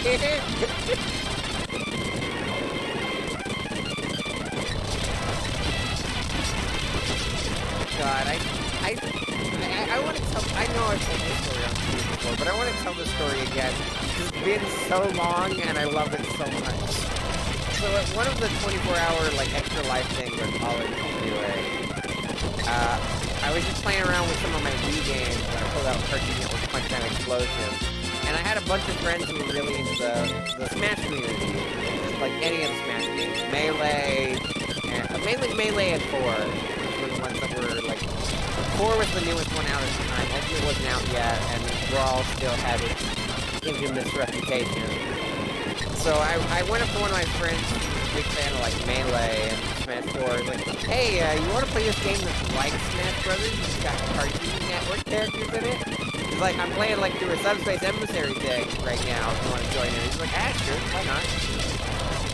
And then we found a glitch that fucking crashed the Wii, and it was like 30 minutes in, and he's just looking at me with like a somewhat perturbed expression, not at me, but at the game, and he just said, this is bullshit, and left.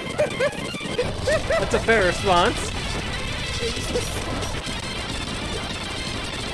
That was my favorite moment with that video game.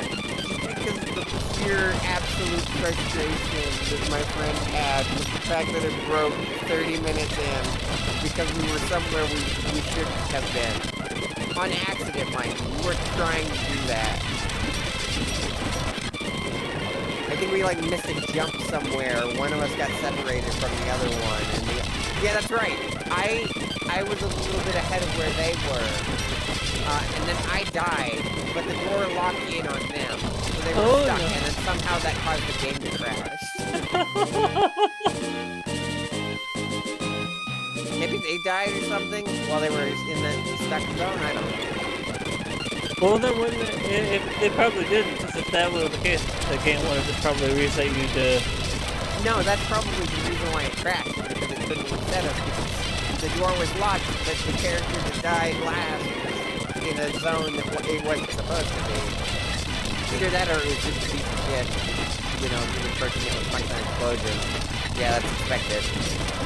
That game's 10 years old at this point. Jesus Christ.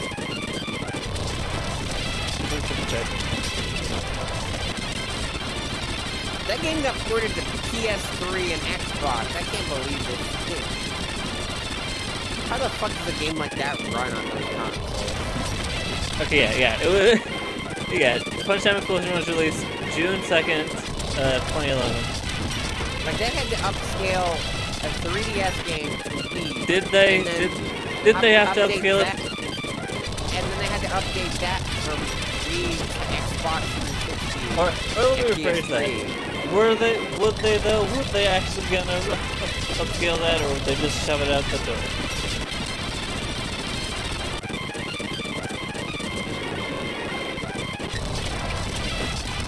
Yes. That's my surprise. What level are you on, by the way? That game is so fucking broken. I love it. Too bad there's like nothing for me to do in that game anymore, except like subject somebody who doesn't know horrors to it.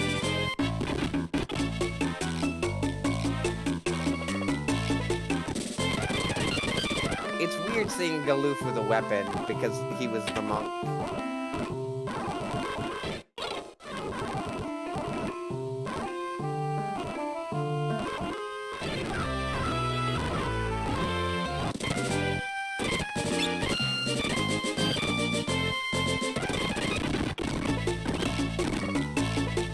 What level are you by now? 24 and 23. Alright, you're close.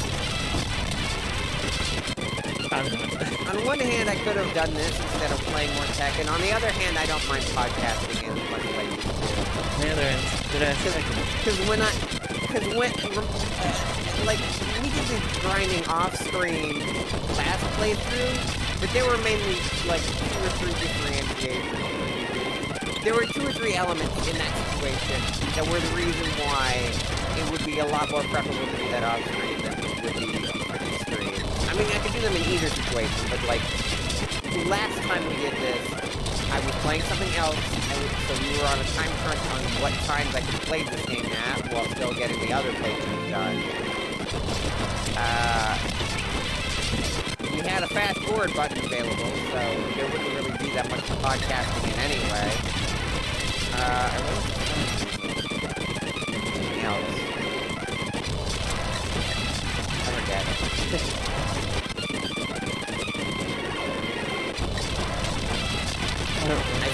I think maybe I started later. Yeah, that's one. I think that what it was. Yeah, you started later. I think I had like 1 month instead of 2. Or, well, I guess more like 2. Oh, yeah, 2. I was doing a little bit extra starting June.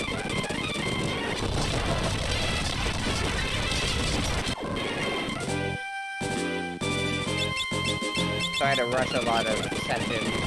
Not rush a lot of sessions, but like do sessions quickly.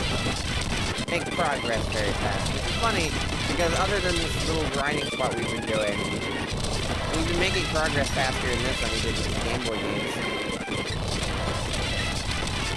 God damn it, stop muting me! This has mainly been our first hurdle. And quote-unquote hurdle. Like, as in, like, speed bump is more, probably the better term. Hurdle implies there's difficulty. Speed bump implies that you're just slowing down. Take it easy.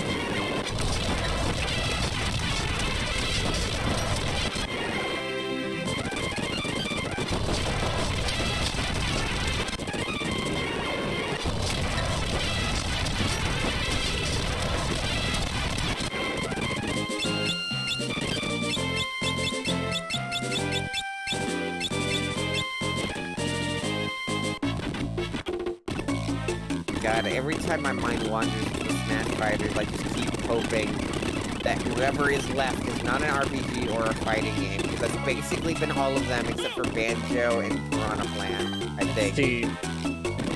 Oh yeah, and Steve. I'm not much for survival games either, but Minecraft would be an exception, and...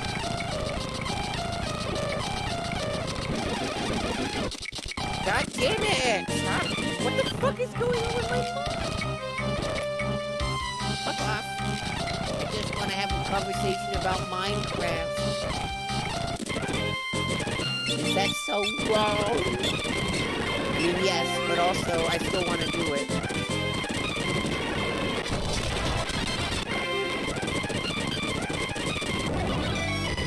God, I still can't believe there was a moment in time where I thought I didn't have good range vocally. I mean, my default voice still doesn't sound like I want it to. But in terms of, like, how high and low I can go, yeah, that's fine. No, I'm good. Thanks. No, if only I could actually sing what I can. I mean, I can. But, like, I can stay on pitch. I can't stay in a certain key or octave. I just fucking change whatever feels the most comfortable, which feels better, but sounds worse.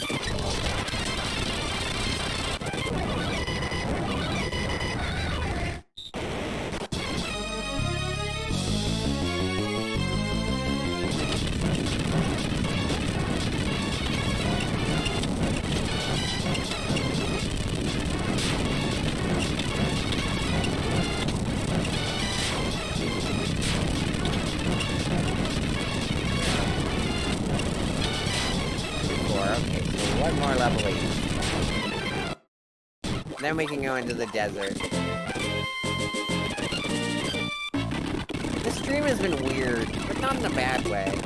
Like, we started off unplugging the console on accident, and then it's mostly been grinding. But the unplug didn't really hinder us any.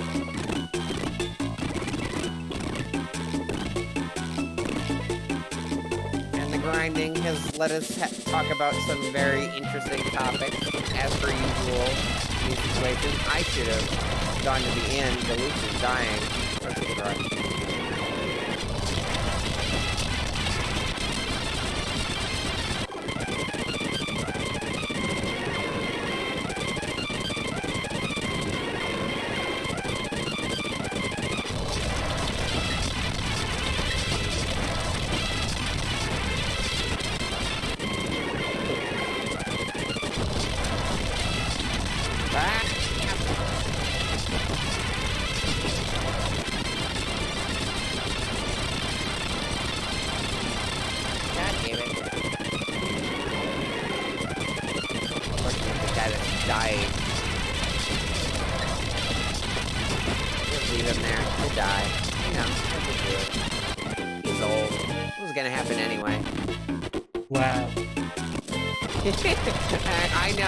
I know!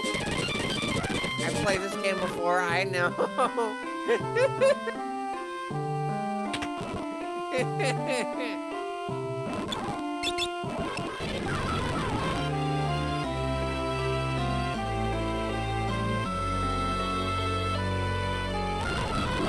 probably crossed the line there, but it was a line that I knew I crossed. I was feeling the line itself from Jesse Cox. God, that animation is fucking weird. I don't even know if I want to explain it. I guess just if you're intrigued in what context Jesse Cox said that in, just look up the Toxic Grandor animation, Smell Good Plumbing. And you'll quickly find out why I did not say that. Any more details? Toxic Grandor seems like a good podcast, but like, I can never watch the full thing. I can only watch the animations, because like, oddly enough, despite my Let's Podcast, I usually don't have time for podcasts, or the attention span for it. Yeah, ADHD and things like that. I usually listen to podcasts while I do other things. Yeah, I listen to music while I do other things. I do both. I have too many podcasts. I usually don't have enough time to listen to all of them. But I don't want to get rid of them all. There's some neat, like, narrative podcasts. Like, Markiplier has one. The Good Mythical Morning guys have one, apparently.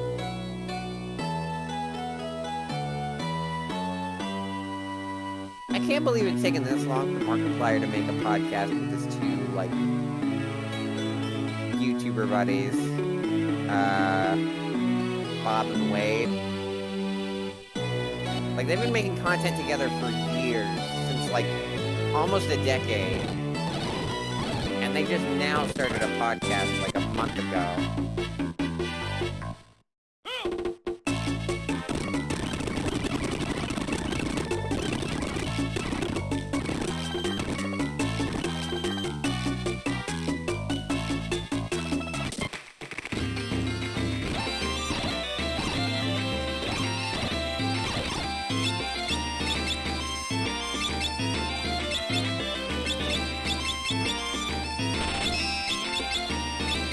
The other YouTube things. We talked about so much YouTube stuff today.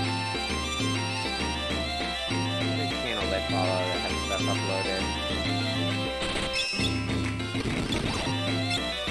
I mean, this isn't new stuff, but I was watching Grapefruit's Psychonauts VODs for prepping for when I play with Laffy after Persona is over.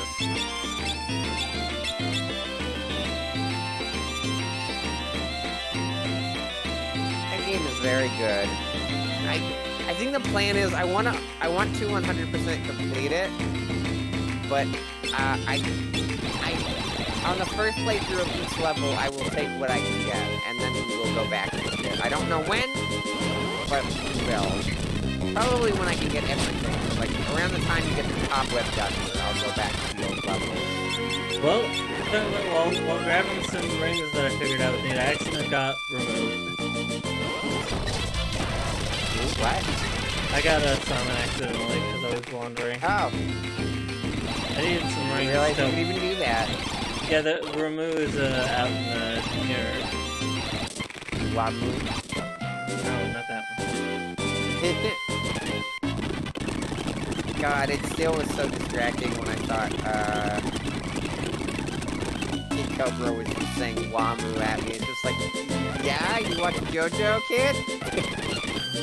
Is that a JoJo's reference? Is there a snake guy in JoJo? Yes. But it's a question. What's his name? It's part 2. Do you not remember the... I only saw part 1. I just know details of part 2 through 4. Like, I know Wamu is a thing. There's a bad vampire. Cars is a thing. There's a bad vampire dude that has a bunch of snakes in his face. Oh, yeah, no, I definitely know about that. I mean, because he literally dies in like a second.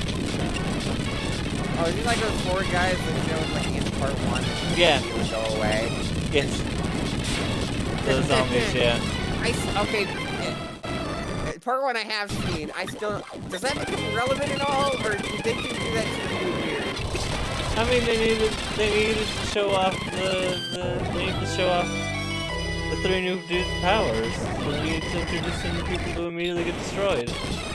Yeah. Only for those 3 dudes to immediately get destroyed. Yeah, no. Poor Dyer. Poor Dyer. Got money for nothing. More like nothing for nothing. Because he didn't. He died. And spoilers, but fucking Dyer, he barely shows up. Also it's part 1, so like... You've got like 6 or 7 other parts you go into without spoilers. Speaking of Dyer, oh goodness, yeah, I'm definitely gonna need the levels for fighting Sandworm. I'm barely hitting him, let alone doing a good amount of damage when I do. I can see why they suggest that little... I'm sorry. You were talking about the actual game. I was just I was talking more about Dire Straits. I was just finishing one sentence. I saw this really neat music video that was money for nothing, but it was Cowboy Bebop characters.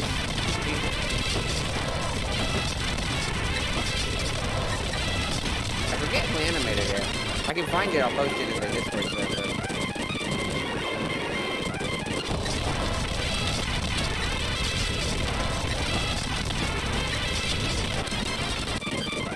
I should watch UHF again. Because that has money for nothing shit as well.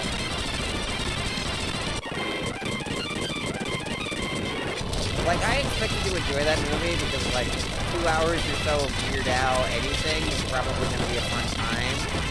But I didn't expect how much I was going to enjoy that movie.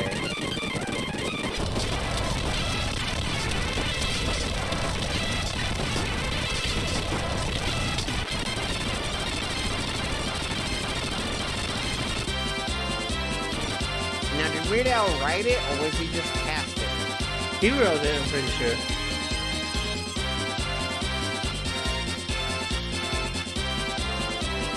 He hasn't done more of that. I guess he just wanted to do the one movie and then that was it. It's fair. You don't have to, especially when you're already making media in another field, you don't have to keep doing the thing you did once and did well.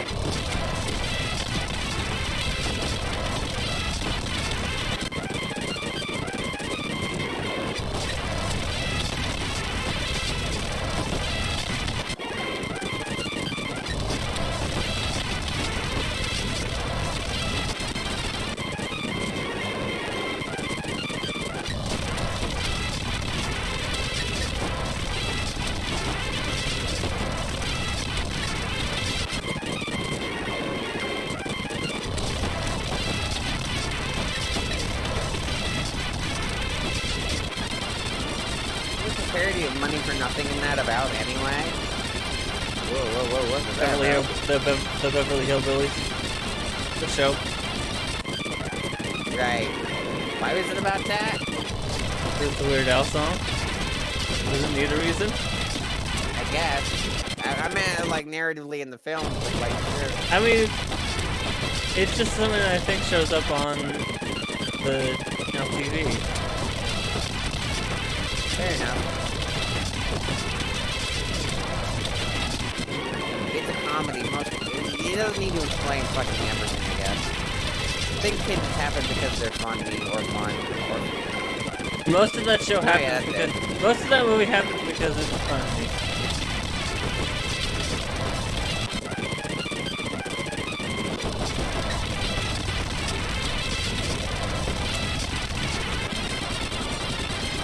Comedy only really needs to make sense if you're combining it with other genres, and even then, that's only if you're not, like, if you're taking those other genres seriously. If you're spoofing those with the comedy, then you're just making more comedy.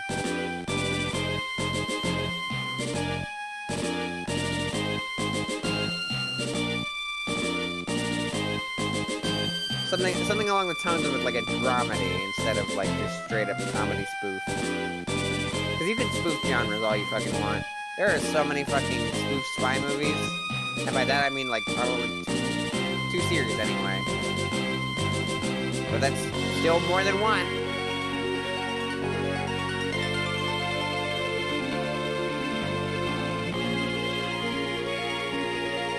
There's probably a bunch of obscure ones that no one's heard about because they aren't funny, or they just didn't have the platform that the other ones did.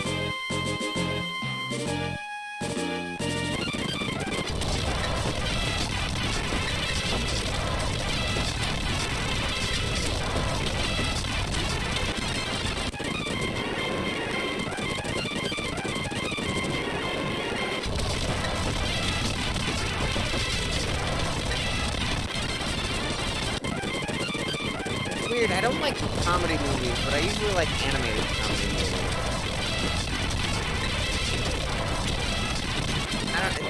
Every time I think of a live-action comedy movie, it just feels like basically anything that Adam Sandler or I mean, yeah, that's yeah. Or so, like that. Yeah, when you maybe think of sometimes, comedy,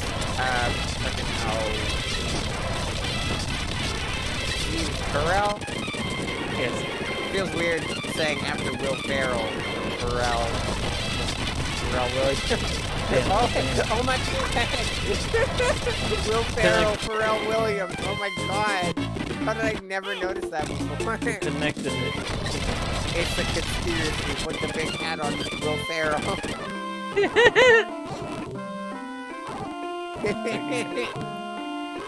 Oh, but yeah, but a somebody lot of out like there a lot of those needs comedies to make you're a movie with Will Ferrell and Pharrell Williams now.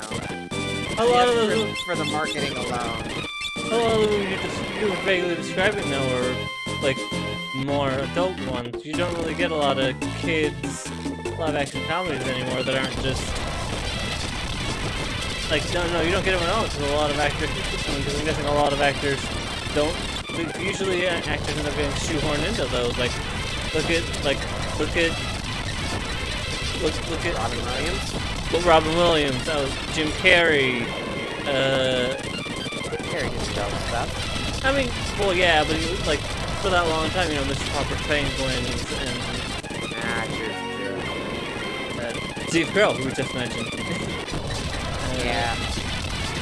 Although Like, you don't really, you usually, comedies a lot of, like Over the Edge and The Golden. you don't really get, like, the stuff like Mousetrap or, what's the name of that movie, right? With the one with where they're trying to get the mouse.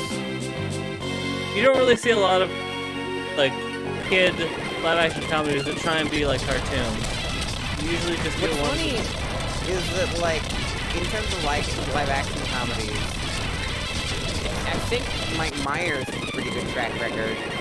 But when you make, but like, the one exception I can think of is a children's comedy. I mean, there's also I've heard bad things about Love. I've heard bad things about Love Guru. Oh, I forgot that was him. I thought that was Jack Black. Nope. Jack Black's another example of like he was just for a while he was shoehorned That's into true, yeah. Gulliver's Travels and Yeah.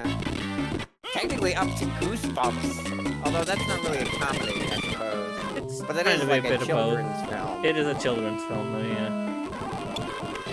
Eddie Murphy was the other one I was thinking of. Like Dr. Dolittle and Or not Eddie Murphy, but Jack Black. He was good in that. The first Jumanji was very good. I don't know about the second one, I haven't seen it. But the first one I liked more than I expected. It was a very different flavor than the original Jumanji, but like, the cast they picked was very good. yeah. Nowadays, your kids stuff is a lot more like it's a lot more spread out in genre, and usually has like one joke that they just like repeating over. There's usually one joke that's like, yes, that's the joke. That's the one joke we will have, and we'll repeat it over and over again in the promotional. I'm glad that while we do get a lot of stuff that's just for kids, it's now leaning more towards family entertainment, Right. which means that it's appropriate for kids, but that anyone can watch it.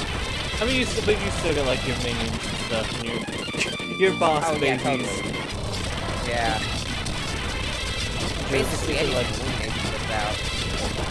I was gonna say, isn't Illumination dead? But no, I was thinking of Blue Sky. No, they're definitely still around. Illumination's making They're the making that Mario movie. Yeah, Yeah. I was thinking of Blue Sky. Nah, fuck this guy. We had Ice Age and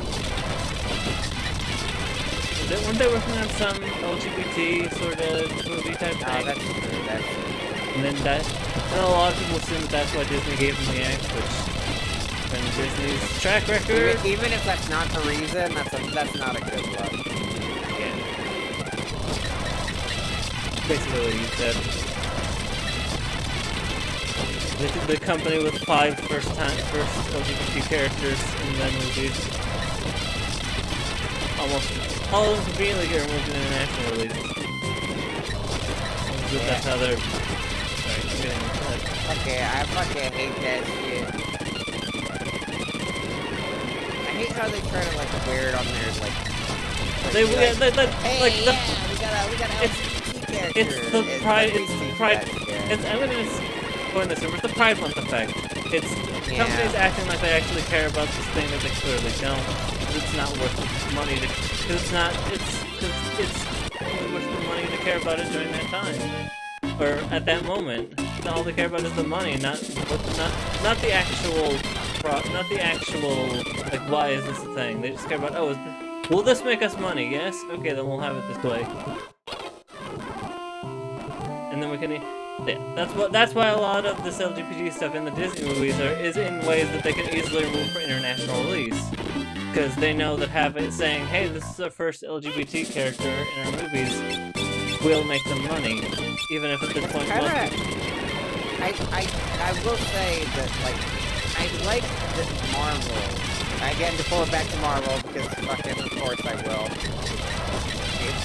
Night Games has ruined my life, and now that's all I think about. Marvel has always been a lot better because despite Marvel looking the way it is, it's always tried to be a bit more grounded than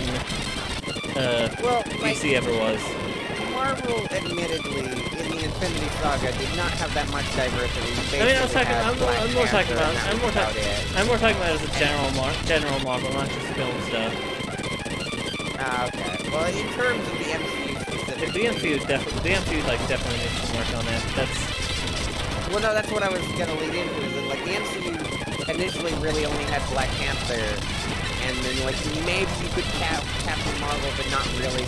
Most of the LGBT stuff that comes with her character is not even addressed, even hinted at, let alone directly. But with a lot of the stuff that's getting introduced with Phase 4, there's a lot more diversity, and they've made that up front, and it doesn't feel like them saying that up front doesn't feel like them just trying to say that. Yeah, because they're moving on to more modern stuff, which means by the nature of them moving on to more modern stuff like Miss Marvel and Eternal, they have to be more diverse because that's how those work. That's how those are. Yeah. There's more canon LGBT characters. There's more races represented with like you mentioned with the Eternals cast, and Shang-Chi also is a thing. It's Shang-Chi and Eternals. I still know what's good about Eternals. I believe America Chavez is showing up in one of the movies. Is a Hispanic character. Right. I assume given her powers, she's probably going to show up with Doctor Strange. Her whole power is literally punching. I feel like there are other good examples, but my point is that it's not just one good example, and then everybody else is just white people, right? Straight white people with that. But there's more examples that are coming. It's still got a lot of work, but I mean, even a lot of the Agents of S.H.I.E.L.D. cast was pretty diverse.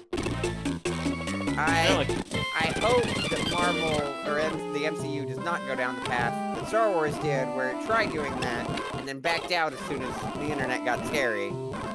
They're not going to. Fuck the internet. They're a corporation. They don't have to. Marvel's been doing this for years. They're not gonna. Marvel's been doing this for years. They're not gonna back down. Well, yeah, but Disney is also involved. I don't trust. Disney. That's the counterpoint. I don't know. Disney, on the other hand, I don't know, but. Look at the X-Men! I do trust Marvel. Yeah, nope. No, yeah. The X-Men are literally an allegory for LGBT people. For any minority, honestly. Yeah, any minority, yeah.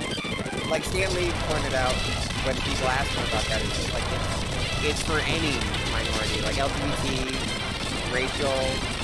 Yeah.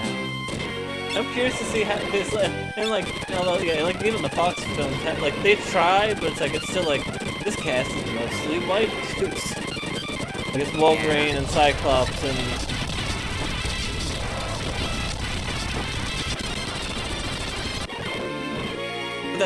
That's just a flaw with, that was just a flaw with the 90s, though. I remember seeing one, trans person I follow saying they wanted to be Nightcrawler. I was like, yeah, I'd go for that.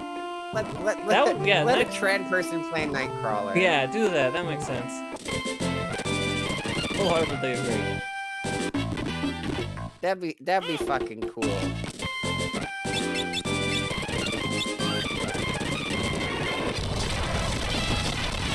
That's one of the weird things about LGBT casting is that I think some people just have the assumption that LGBT people can only play LGBT characters, which no. Look at Neil Patrick Harris and Barney and how Barney was literally like in How I Met Your Mother was literally like the most like it was like he got all the ladies, but Neil Patrick Harris is very, very, very gay. Yeah.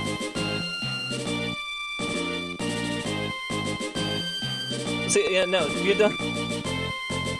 Like, the only reason casting LGBT people as LGBT characters would be preferable is so that would get more LGBT characters on the Yeah, fucking exactly. screen. It's the same for. I mean, yeah, you should make sure that the trans people are playing trans characters. That's. Yeah. No. It doesn't work the other way around, I would say. Yeah. Don't put Scarlett Johansson as a... Then that's the minority that's not getting opportunities they need. Or, you know, just even a voice in the room. Like, oh, there was that one sitcom from, like, decades ago. It was a spin-off of another sitcom. But the cast was mostly black, and the writers were mostly white, so the cast had to, like, have a seat in the writer's room to be like, hey, this is cool, this isn't. Like, this is how you should be handling the story.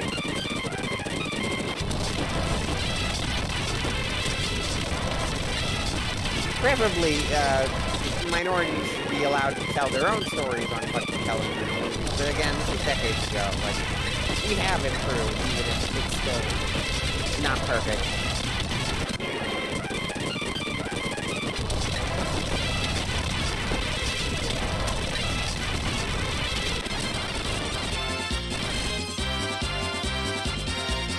Man, it's impressive that I haven't dropped any frames despite the FPS being all over the fucking place.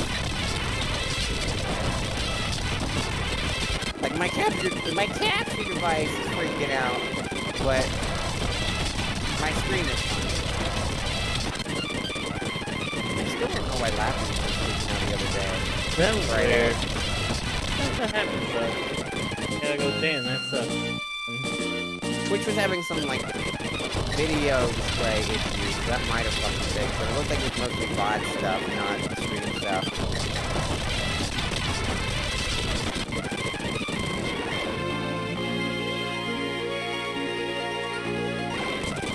Oh, we're good, yeah, okay. Let's go act super story, as much as I like podcasting. Meanwhile, I I am am on, level... like, Spotify if I want it. Meanwhile, I am level 35. Still need 5 more levels.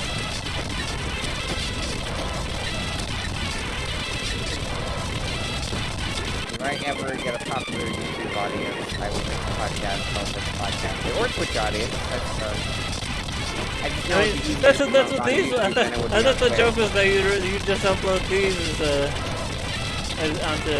You just upload like 7. I thought that was the joke. Not the joke, but the idea. The bit.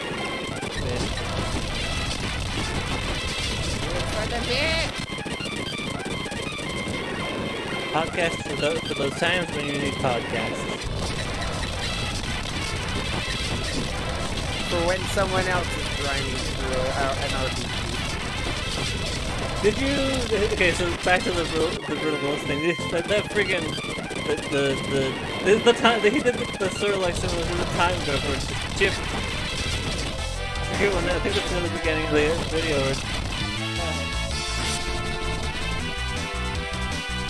Where he says like some line like. I got that bit from fucking. I know where you got it, but I'm just saying that the Alfred were just doing fucking YouTube poop settings. That's it. I mean, yeah, but the fact that Ian pulled that joke off, it's like, oh yeah, it's like the time joke. I mean, to be fair, he's made that joke multiple times before, because the way his editing works is basically YTP style. If I get the time made, it doesn't mean this time. It's time made.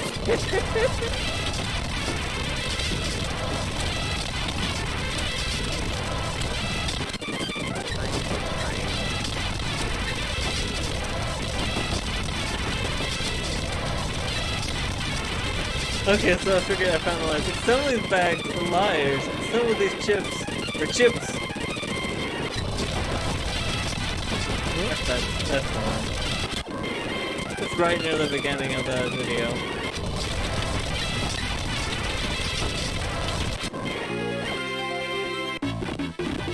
I wonder who the impartial I should heal. Holy shit. I have to wonder who the impartial council are. 'Cause they're some of those It's probably just some guy or girl or non-binary person. chips. A human being, and hopefully not his cat. That would be bad. Some of these chips. And also hard to rank. Time chips. They're relative. So the flavor is relative. There we go. That's the joke. There's the punchline, everyone. We did it. Yeah, you did it. That's the victory you should be playing for. You got the punchline. Every time someone tells a good joke, it's just like da da da da da da da da da.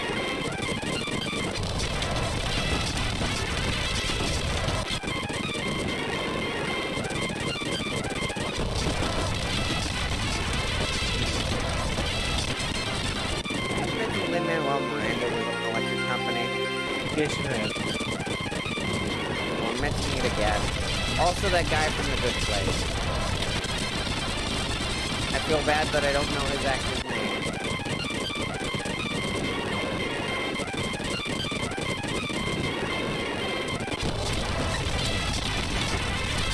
And no, I'm not talking about Ted Danson. Ted Danson was not on Electric Company. At least not the reboot. Maybe the original.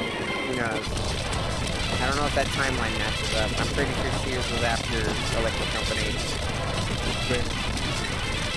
I know Frasier was after Electric Company. I believe Electric Company is like 70 and Frasier is 90. So assumedly Cheers is 80s.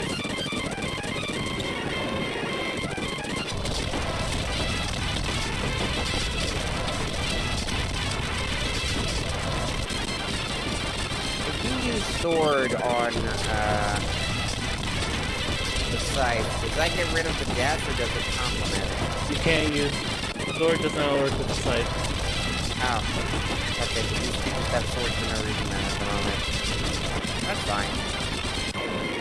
But the only two abilities you have are sword and magic wall.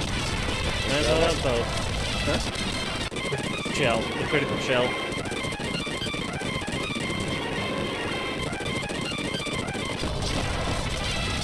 Shoot safe so you don't lose all the levels you got. I'll save when I land.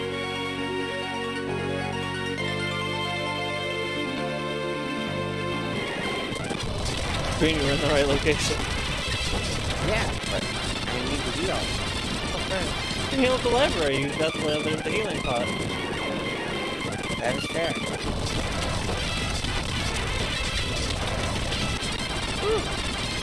Maybe I just wanted to hear the chocobo theme and the guy just go,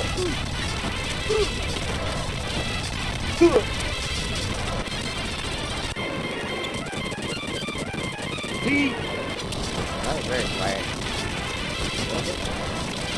My end it was. Was mine very quiet? No, yours is fine. It was sounded like quiet on mine. comparatively quiet. It was quiet compared to you in the game. So it's probably couldn't find that cat.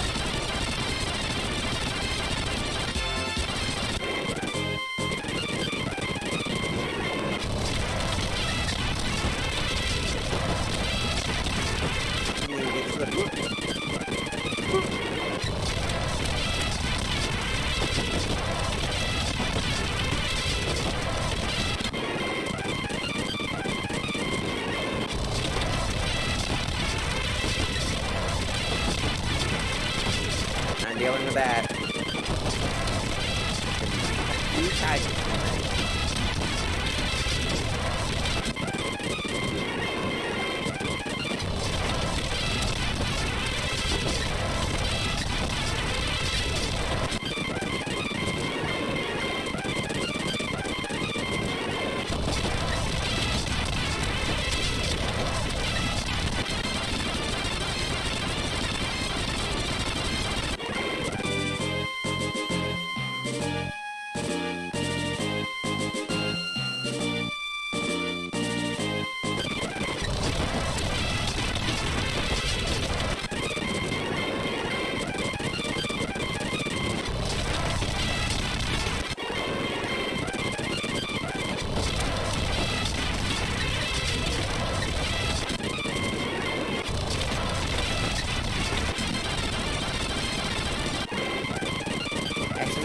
time for me to grab that water, so I'm gonna go do that. Grab the We'll water start to sand. before you drown in the desert. It's dry. I need hydration. I need hydration from all the talking. I will be right back.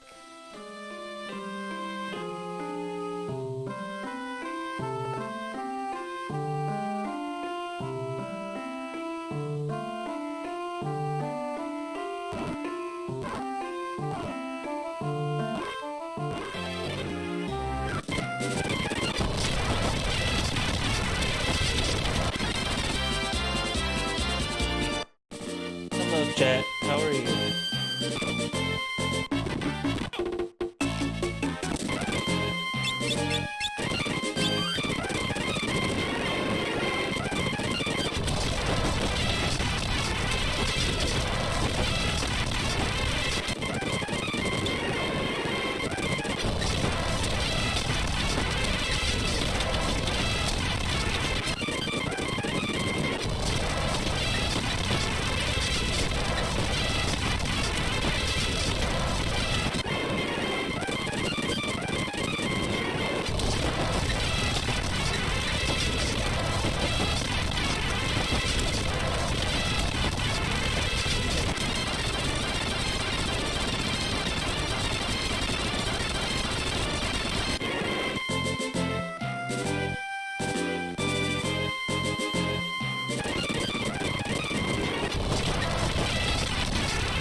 Drinks.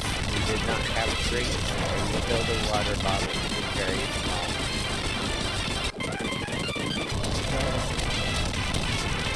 Yeah, at least it's something.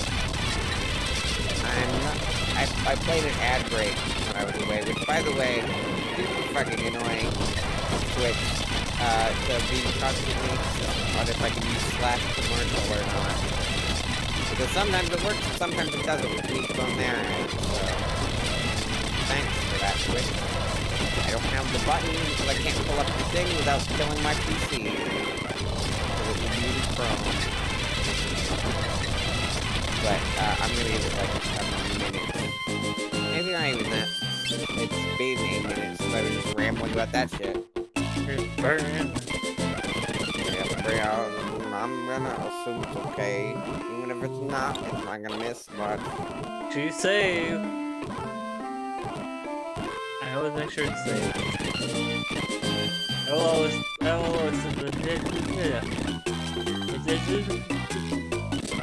Yeah, good words. Best Words words. of wisdom.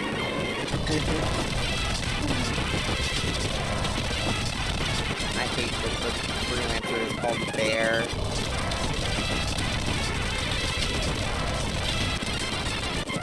That's always translation. Also, is that their level yet? For Snowblade?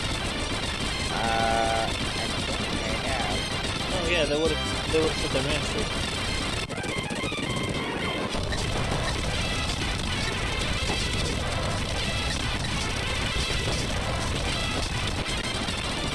See.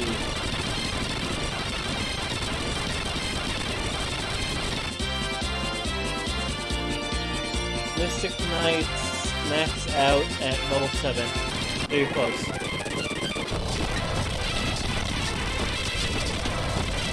These people like, hey, don't fucking die, I guess.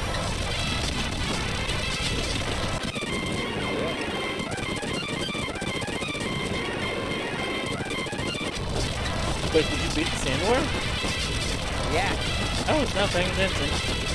That fight must have gone by really quickly then. Didn't make any comments either. For once. Huh? But I fucking healed for once. I'm only dying so much that I didn't heal first. I mean, also some levels help it out. Yeah.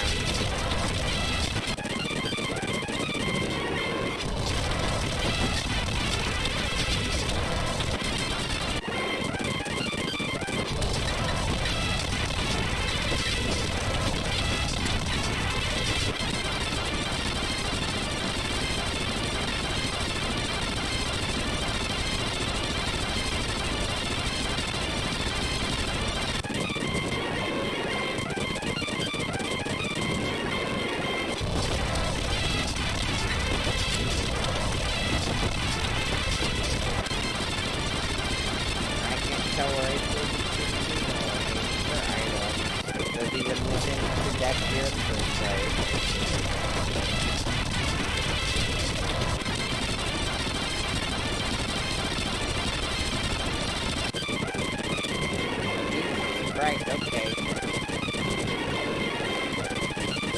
What you guys, I guess.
It's a bear! In the sand! called the sand bear. No idea how a bear lives there, but it's there, and it's dead.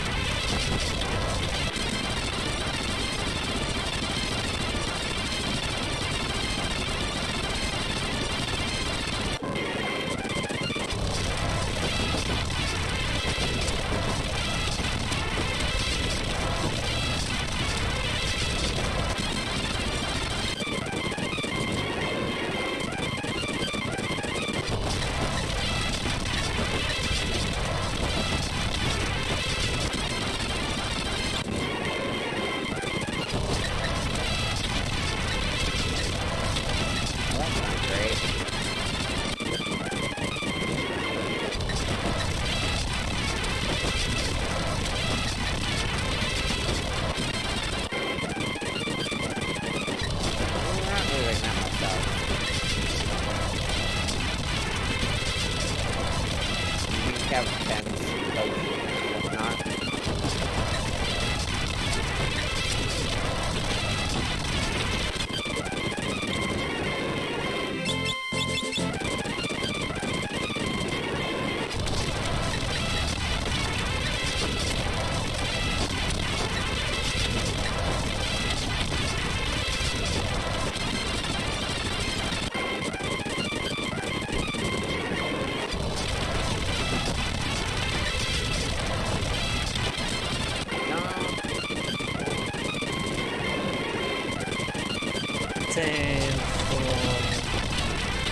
Keep hurting.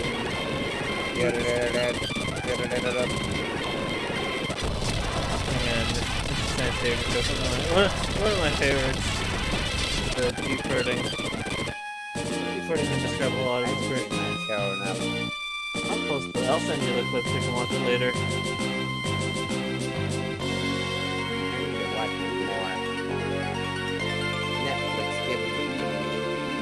Injected into my veins. The first couple seasons on Netflix? Or no, isn't sorry, not the first couple seasons. There's the Mr. Science Theater Twitch channel. Streams a bunch of it. Hold on, I'm gonna have to turn off my desktop audio so it doesn't accidentally show up in the stream.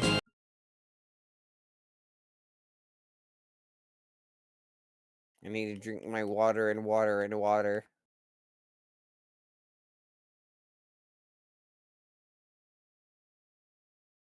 Go back to Tekken.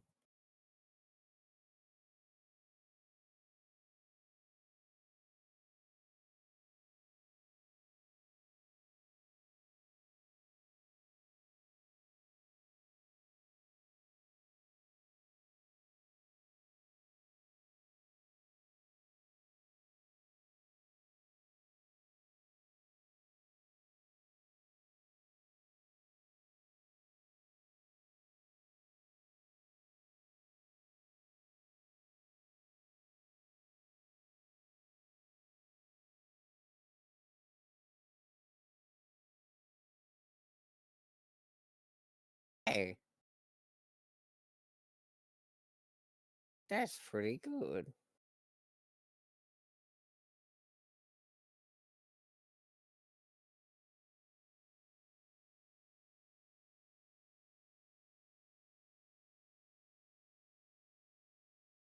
Ah, you guys again. Just realized I sent the wrong clip because it's not even a full sketch.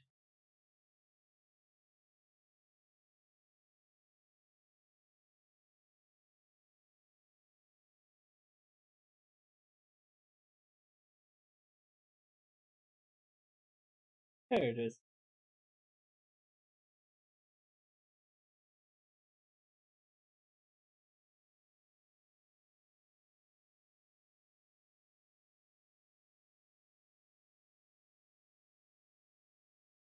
Oh. Well, that was underwhelming. I was worried about the bombs killing me, but it was like, oh, 80 damage? Okay. I can wasted that, sir.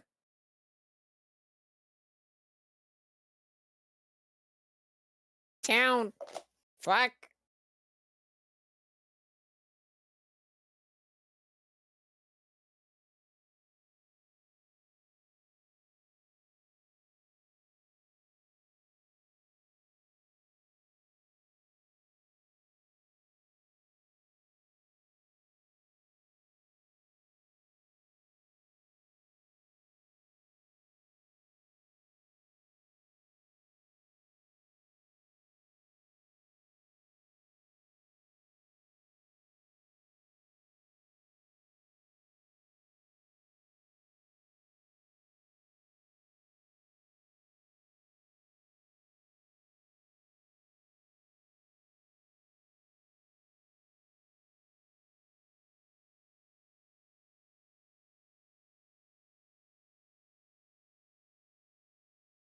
We've got time after these streams. We could watch Mr. Science Theater.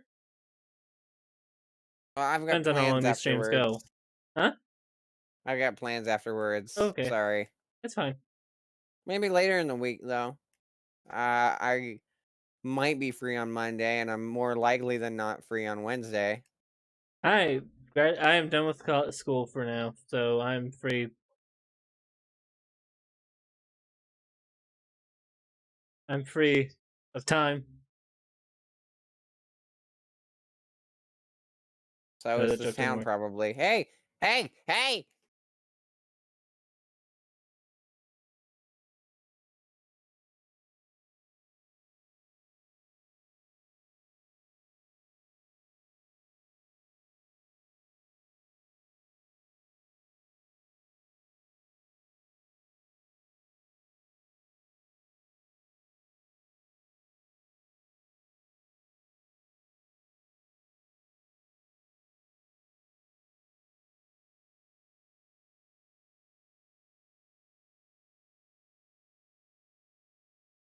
You!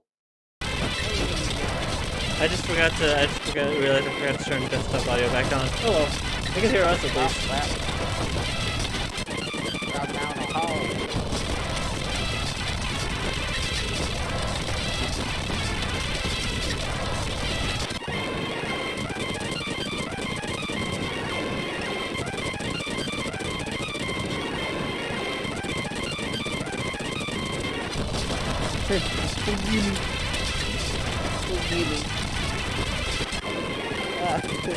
Sounds like how I would pronounce it.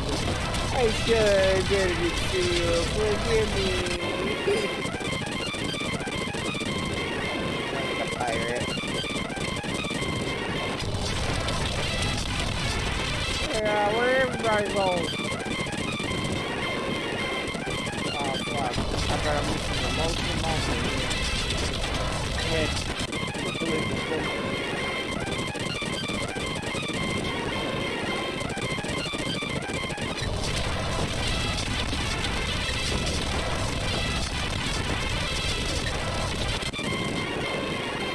Quit telling people I'm there!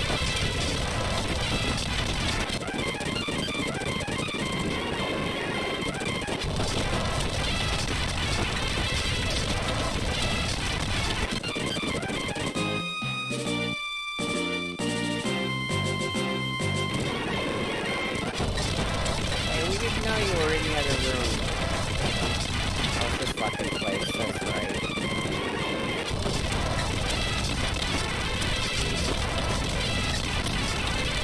Technically, well, not exactly. Just where you about to get the airship. The wind shrines after the earth shrines after this. You call it the wind shrine mainly because it's in the air. It's not on the ground. Why is it called the earth shrine when it's not on the ground? Game, come on. I guess they call it the air fortress, not the earth shrine.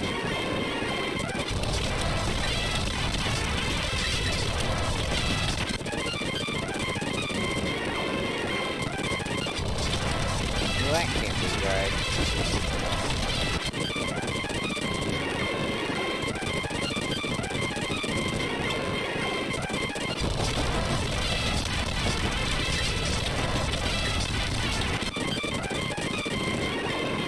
Meanwhile, bird. Gee, this bird sure is great.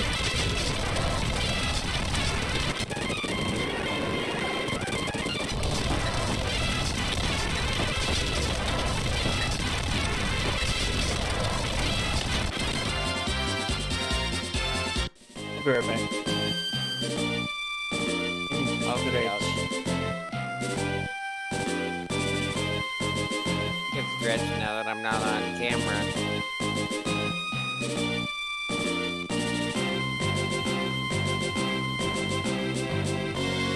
After just sitting there all the time, must have broke with me trying to use it. It's like, it feels like they're trying to go for Scottish, but that's not what that is. If you had the chance to change your job, would you?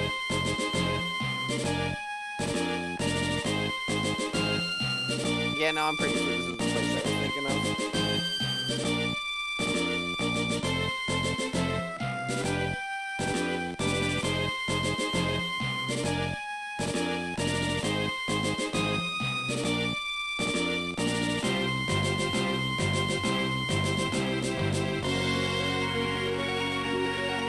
Whoops.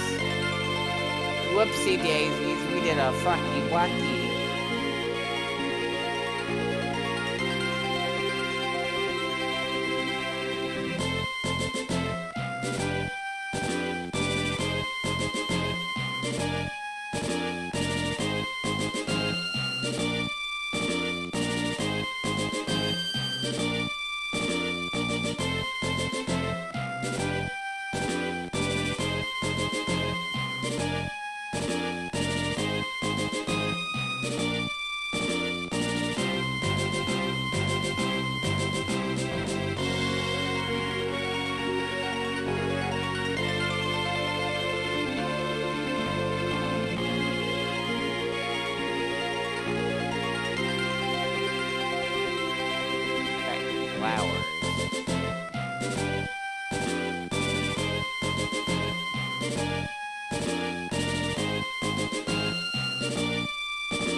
Yeah, no, this is this room. I think.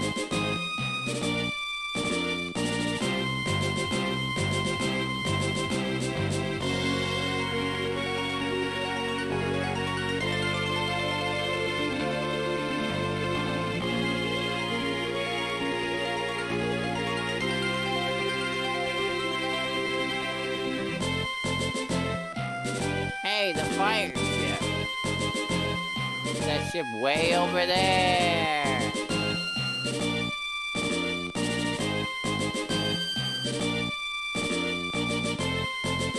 A ship in the air? I wonder what that would be called. I got Oh, distracted by the dog. I didn't find... there was a treasure in that other room. I couldn't figure out how to get it. You look at the switch and you say no, and then you say yes. Oh. Probably the easy way to get it.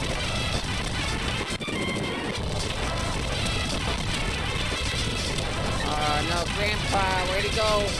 Grandpa, you wandered off again. Come on. Come on, Grandpa.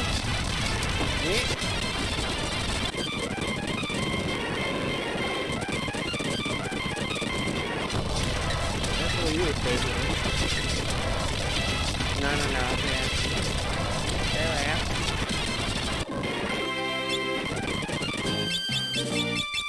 Wait, no, it's this one. Lower right.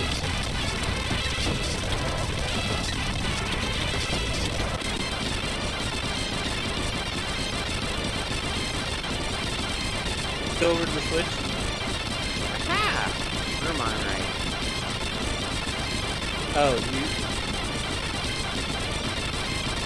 If you go over to the switch... Yeah, like... no, isn't this all just pointless? Yeah.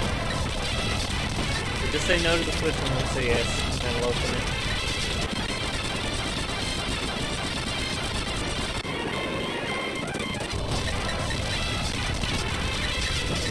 Right. Of course, not a ball. There's a bunch of shit we don't need. Freaking... One of them's mini, isn't it? Yeah. I think that's a... Can we use that? That's a spell-based spell. Check the menu. I'm looking right now. Okay, No, no. it isn't. Good for you supposed to get white mate.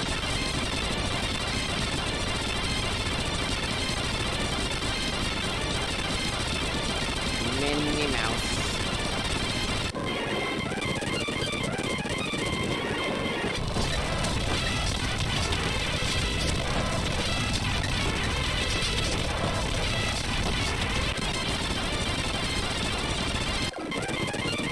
No.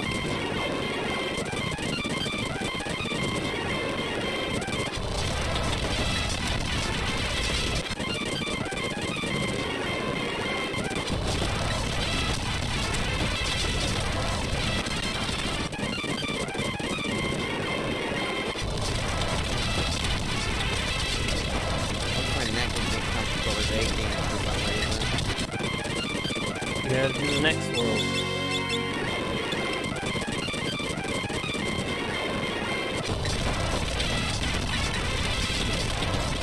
Oh, I probably should follow it in mid.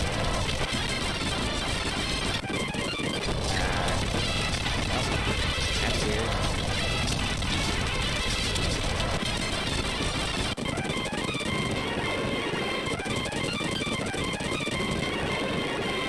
Just activate the ship. Well, make sure you save first and then activate it.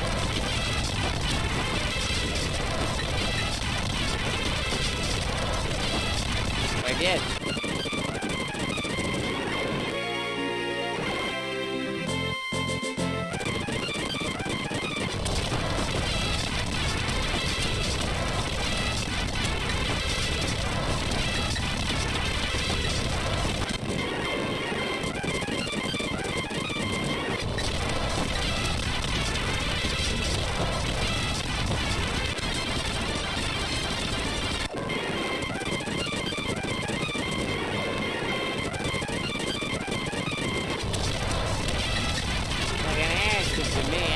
know they were real.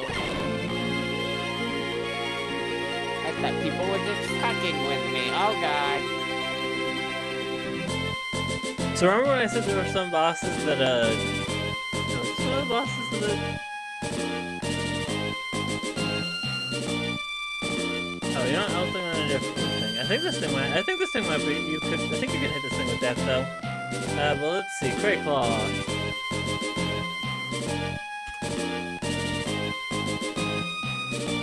Weak to... No elements. But not immune to death. Or any other status effect. So hit him with a status effect. Hit him with... Poison. Poison will Or work. mute. It's not gonna help much because he doesn't have any spells. That's true. That's what I figured. The poison seems like our best bet. Yeah, poison. And then, or maybe just get lucky and watch as Reyna hits with instant death. We can also hit sleep. Sleep good? Sleep active. I mean, I think maybe. I don't know how the proc on that works. If it's after you, if you hit something and then it falls asleep, or if you hit something, because usually sleep deactivates when you hit something when you hit with it physically. You could try sleep. Try sleep. See what happens. Well, yeah, It's but gonna then change. if it deactivates when you hit something physically, wouldn't we pick it up immediately? That's all we have. But if you hit it with, but what happens when you hit something with, what happens when you double proc sleep? Like if you hit something with sleep, with sleep. I want to see what happens. Alright. If I'm wrong, it doesn't matter anyway, you're gonna be doing the same amount of damage. Or like I said, it'll just die to instant death from Reyna. Yeah, this is basically a super version of the Lobos from the beginning.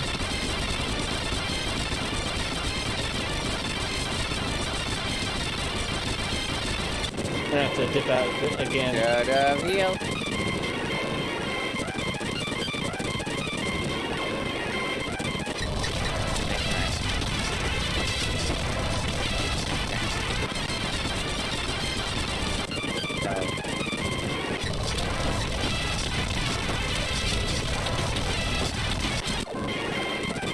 I mean, I guess. Maybe like the...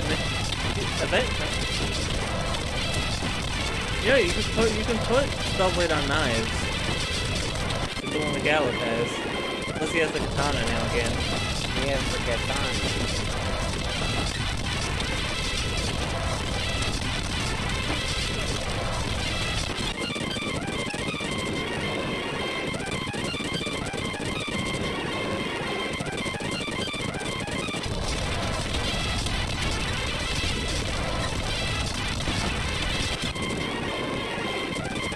That's convenient. That's lucky. Oh, hey, look at that. Easy.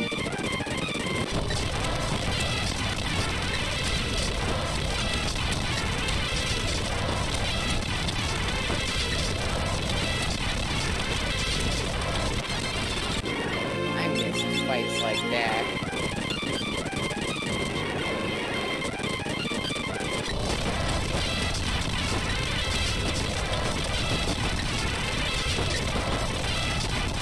Mix it with parts of the fire ship.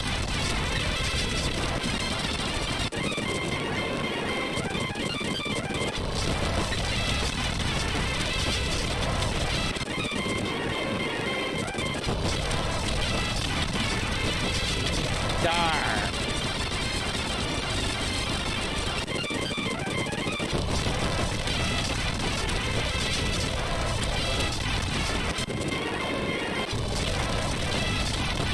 What happened there? Got her. I think this is an RPG.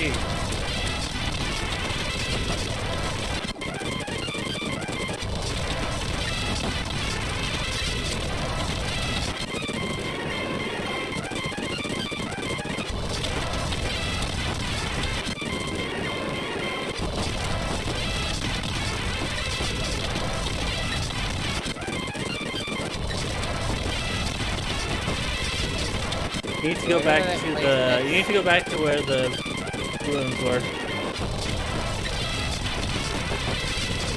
R. I don't remember where that was. On the map. Go in that big desert. That was the thing.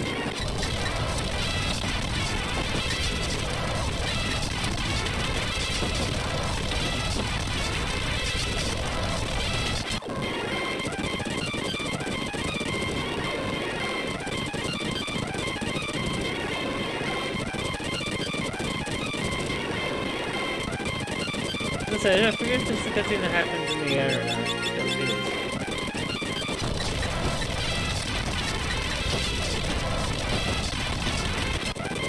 Wow. Ominous and terrifying at all.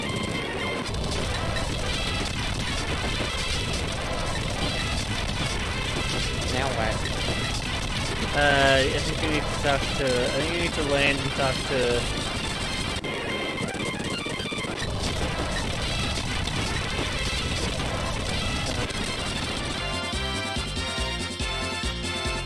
Talk to Sit in it again. land where?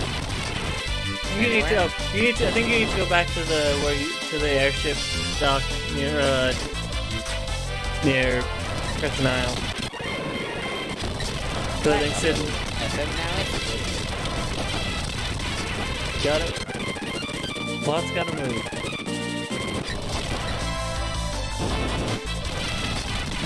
You gotta land on the square.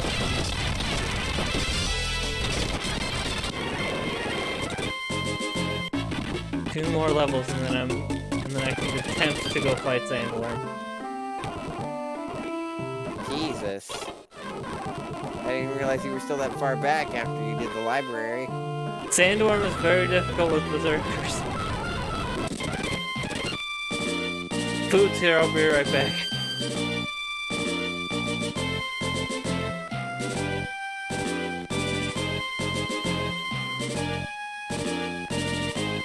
So the Earth crystal made it float. Because that makes sense. I guess it does. Control the Earth. So the Earth doesn't have to stay still. Like Earth bending. But like that's also not how Earth bending works necessarily. I mean it kinda is, but it also kinda isn't.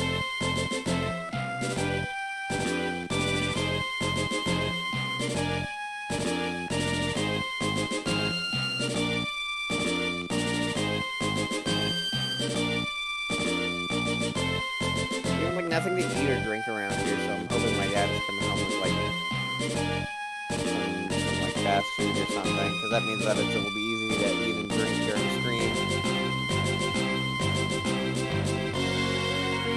Okay, we get up that high. Well, if you use recreational drugs, say adamantium.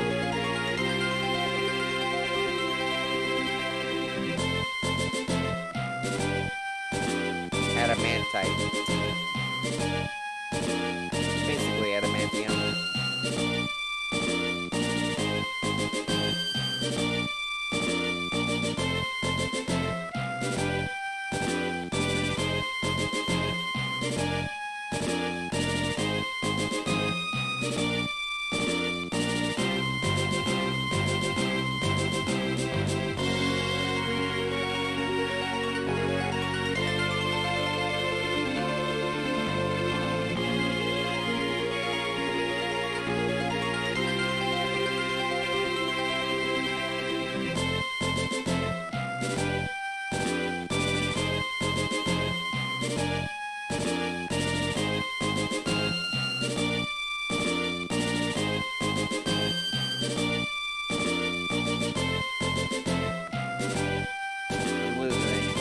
Just a little bit. Just a little bit. Sorry for bumping the mic. I wish my sleep schedule was fixed. Like, I really need to bug about how this room is too fucking hot to sleep.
stand up, move around a little bit more.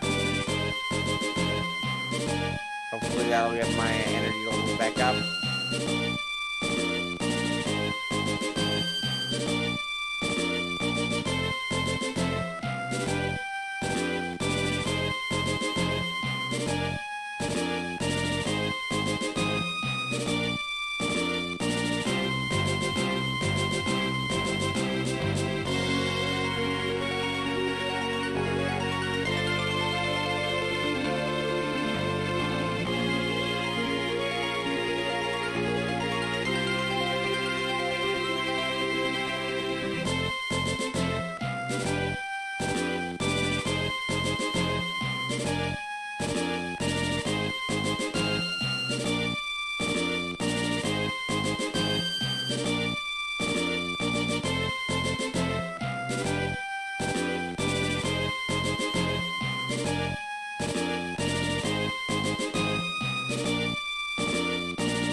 Yeah, that did it. I'm good. Still don't know where to go, but I'm awake and lost.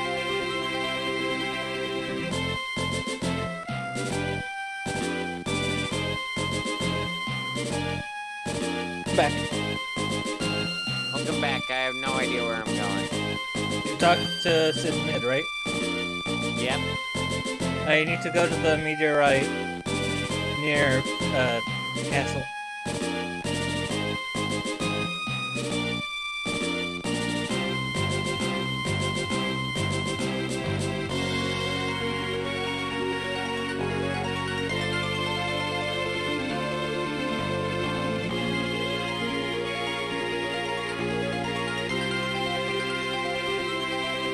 I'm gonna keep quiet for a bit as I have food. Okay. I'm still hoping for food soon. And drink. God fucking controller.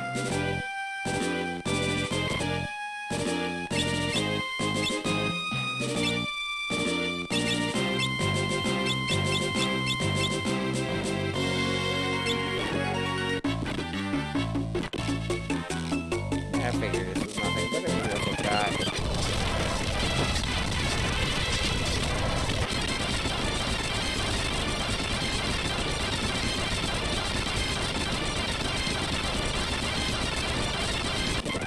Maybe pretending to be, have amnesia. Can't believe it.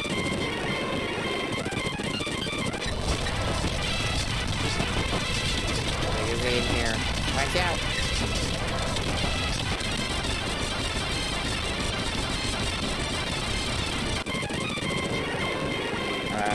What do I do? Hello? Eating, hold on. Sorry. Fine. I wasn't sure if you were muted. I was. My I word meant broke like you through. were muted. You were with something else. It just came Weak- out of nowhere. Weak to ice and also susceptible to instant death, so I didn't Did you- feel the loot at all. Okay. Luckily, he's the least important for this strategy, I suppose. to ice and then maybe hope for instant death.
Yeah, head back to the airship. Dock.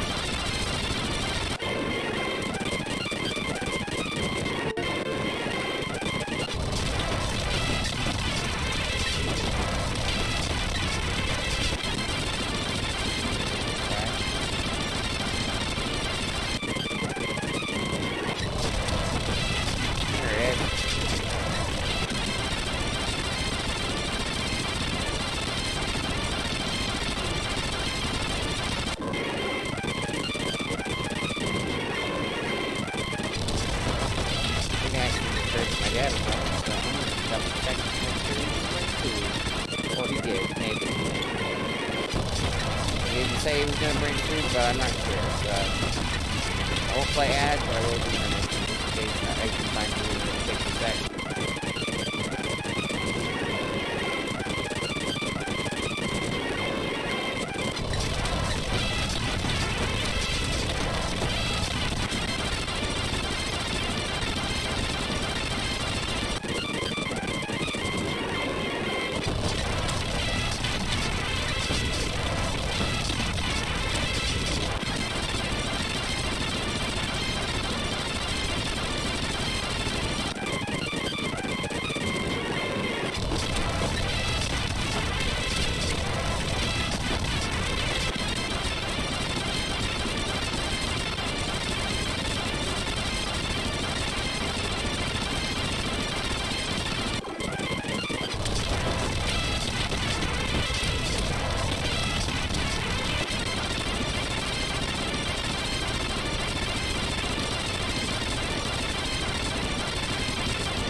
It indeed has food. Indeed, it's exactly what I thought it was going to be. It's good. That makes it a lot easier while I'm playing this video game.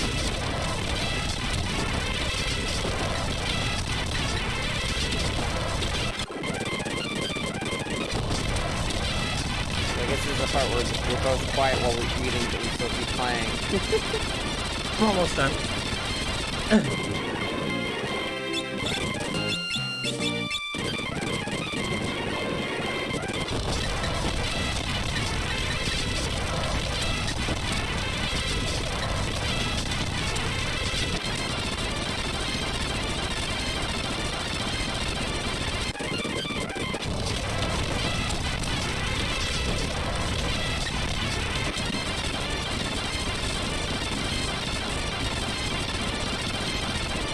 Right, I catch this happening. It's really perfect time for me to eat as quickly as I can.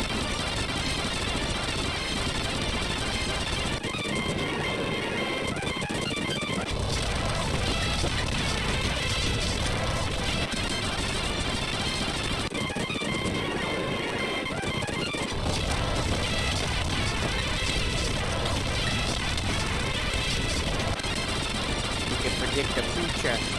You know, it's kind of easy to predict.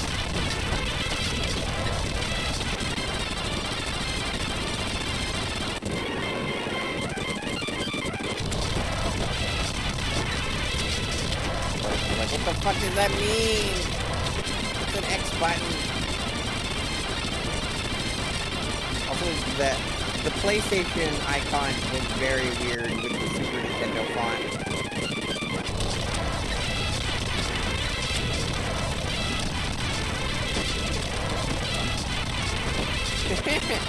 She's like, oh, well, about that, you know, that was kind of the entire plan, but, actually, fuck.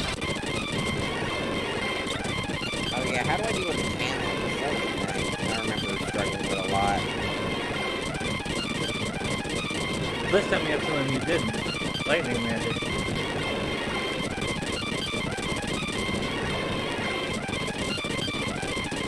This is true.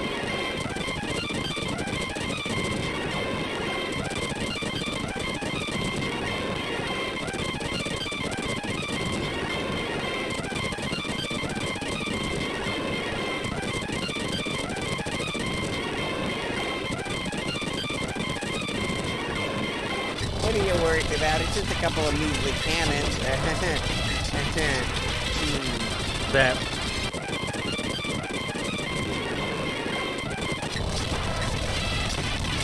I just remember the cannons kicking my ass last time, too.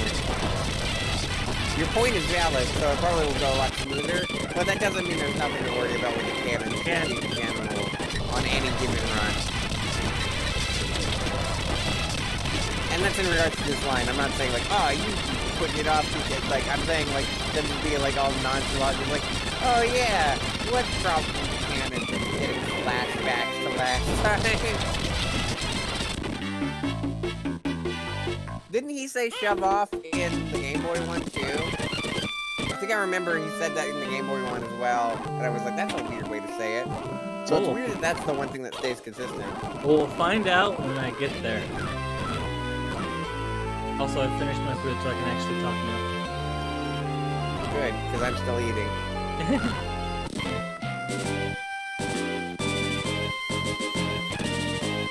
Probably heal first. Gallus is probably still low health. That's you.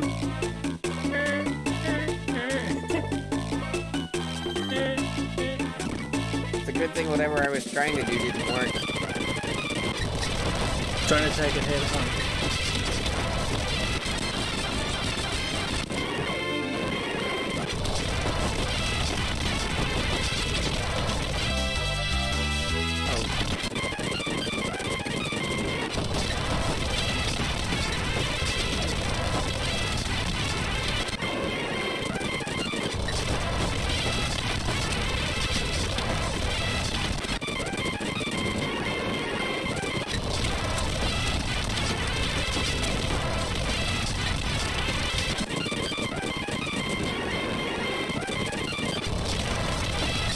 I'm gonna attack it head on.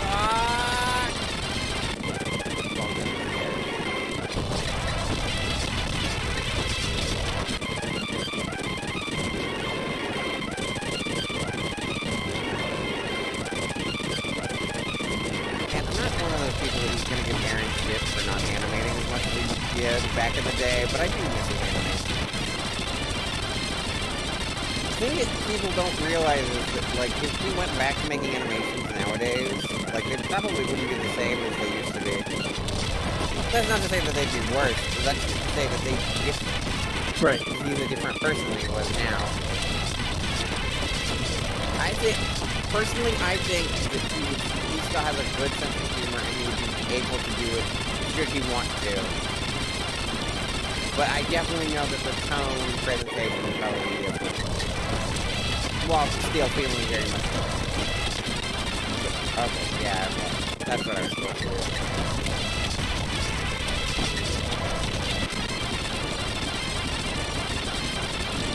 Okay. Save.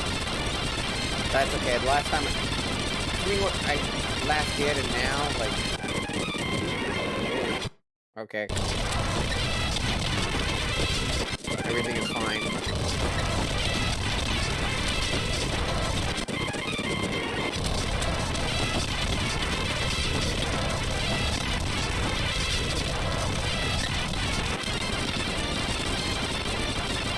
Go back to eating, but I can't be that nonchalant about it. Oh, Jesus Christ.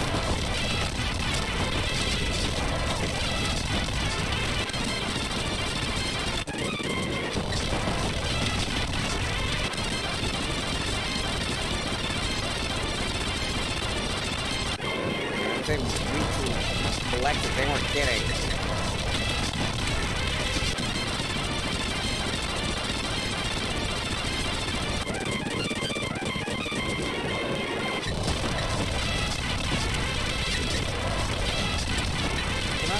everyone's beating up Duluth.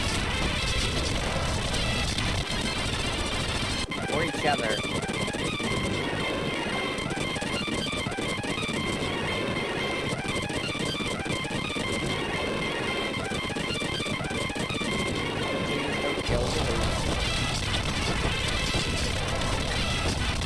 I'm allowed to beat up the rockets and then go to an inn, right? Beat up one rocket, go to an inn, and then back and forth. Right? Yes. Yes. Okay. That's what I usually do.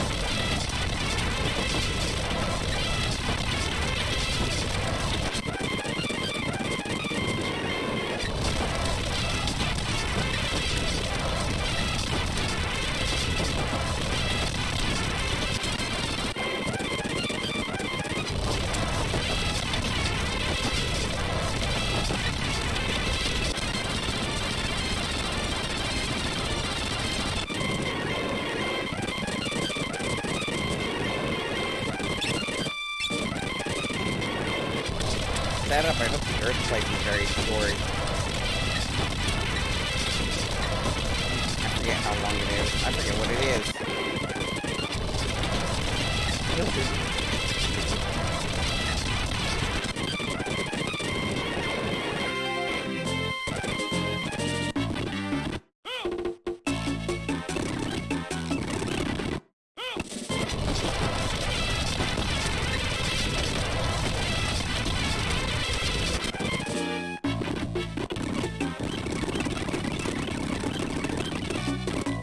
No, they're all weak to lightning, right?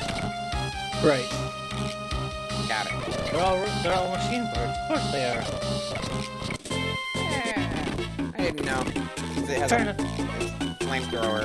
I didn't know if the element would be different because the element it had was different. I doubted that was the case, but I just wanted to show my basic case. So you said death does affect it potentially? I said death affected the animantoids. Oh. Probably won't affect these because they're robots. They don't die. Get destroyed. That's different.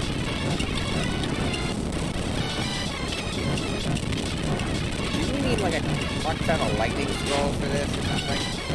Last time, yeah, you used a bunch of lightning scrolls.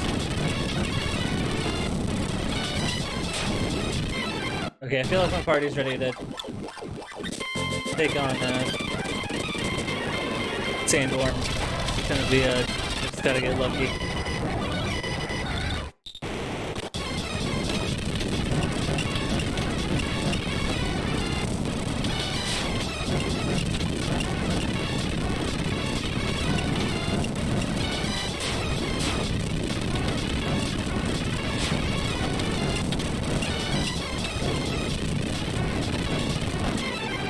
I think it's fine. I don't need a heal yet.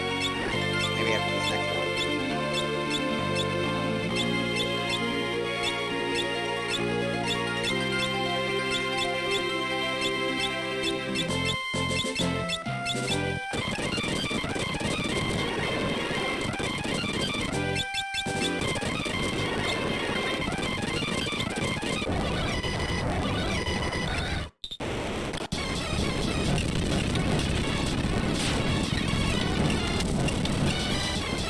It was right. It's a weird glitch. Well, it's not a weird glitch, but I don't know if that's a glitch. That is weird.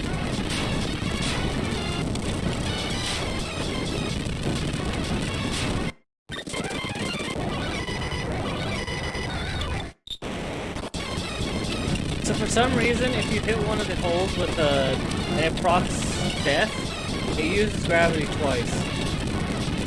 Not good.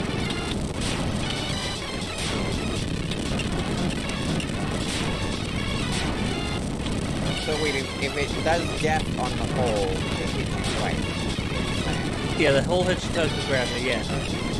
That sounds absolutely terrifying. That's why I switched off the death cycles. I've got other things. It's a good thing you had other things.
that they increase the price for the course of the game.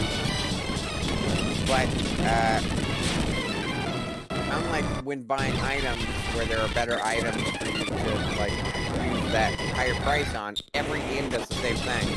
So if you want it, once you unlock, like, travel options like the Chocobo and the ship, you can just go to the cheapest inn, and then Right.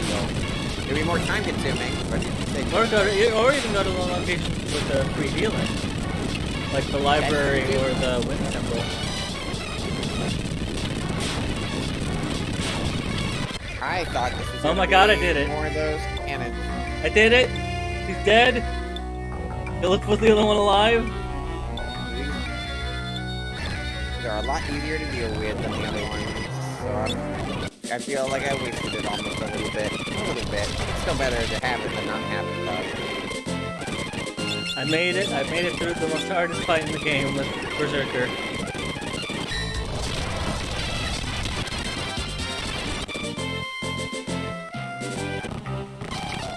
Woo!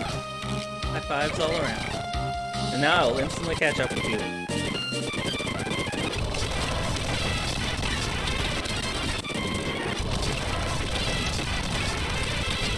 Because after with all the levels I've gained, at this point, after Sandworm, I can just plow through everything else, with a few exceptions. Back to my death site.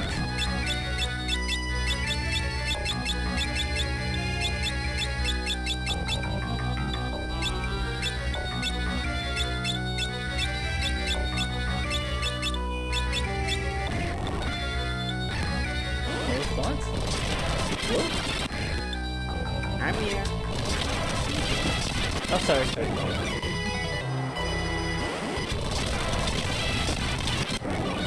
Then he pulls up the big gun.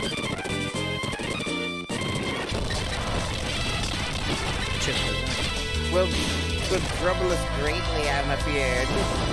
I'm afeared? Is that Now English? you're not even...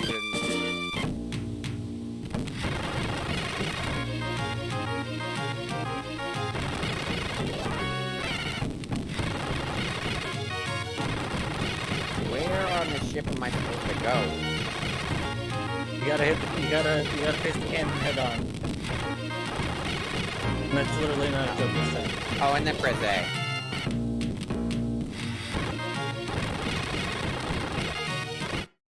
I assume it's the same situation as the other ones, the smaller cannons, just lightning.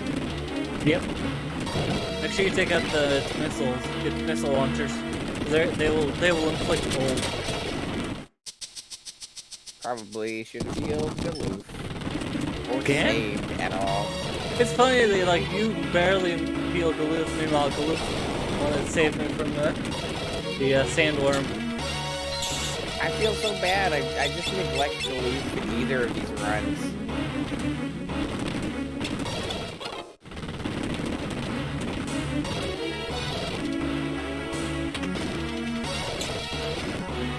That's not good. That's not good either.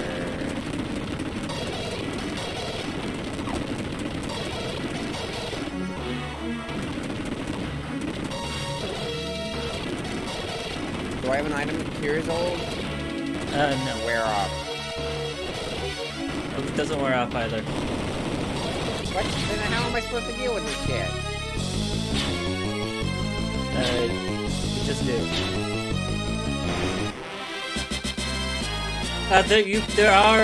There's in town in the northwest part of the world that gives angel rings. That prevents old and instant death.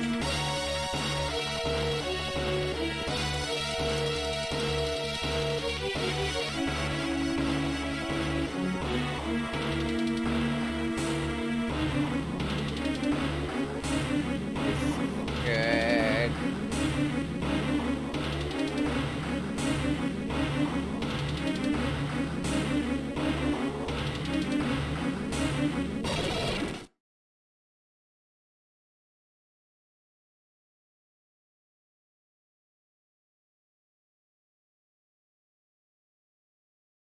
No point in dawdling. Let's go!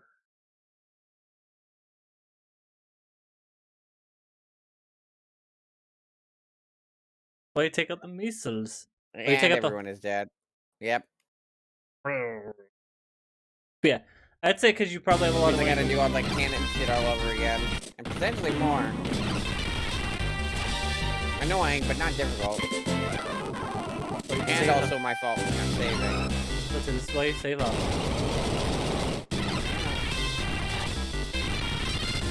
Yeah, I'd say stop by, there's a town in the top right of the What are you world. doing? No. Shove off. Oh, did you accidentally select a new game?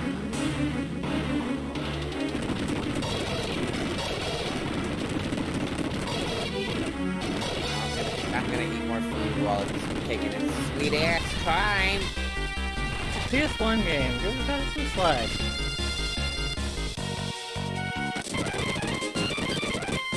I will give no slack. Tell. This is why I play Nintendo 64, no load times. It's on a cart, clearly.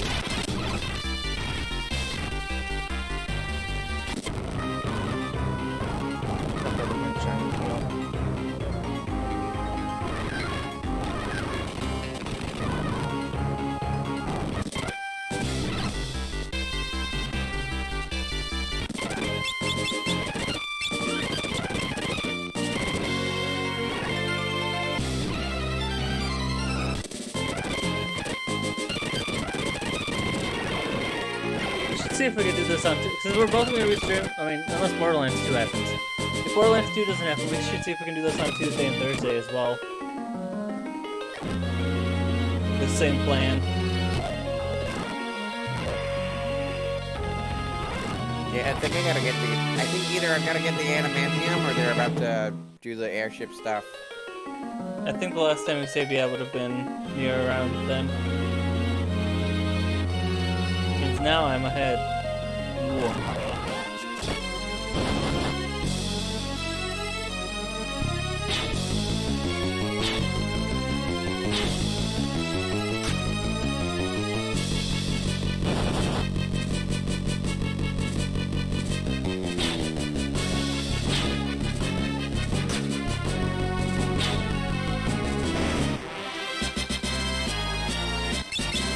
Held the turn to table.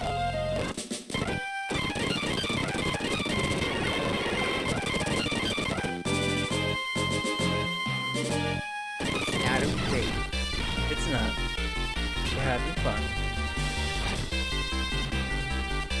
We'll probably end up at the same place by the end of the stream. Guessing.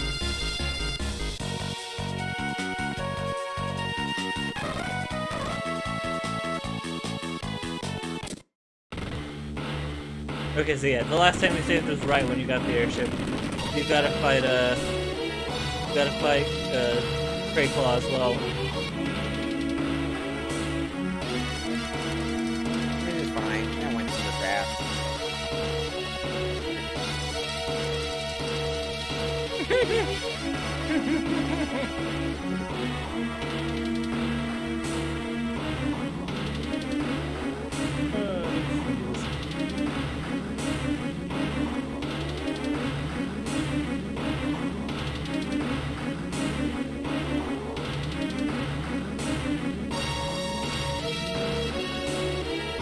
But guess what happened?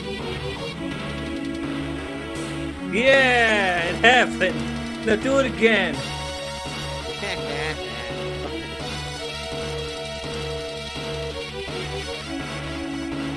Game's like, yeah, no, I saw. I'm gonna throw you a bone.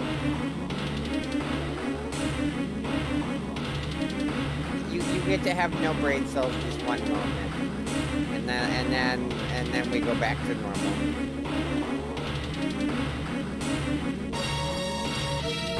No, I will put my border.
Yo ho ho and stuff. It's time to cast off.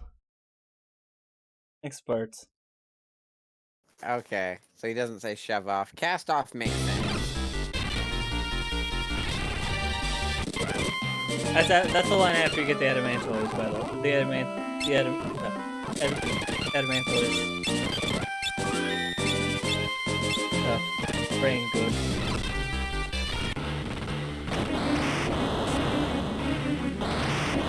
Let's see how well I do with these cannons. Wait, did I put the angel? Well, I should have put the flame rings against these, just in case they're flamethrowers and not the missile launchers.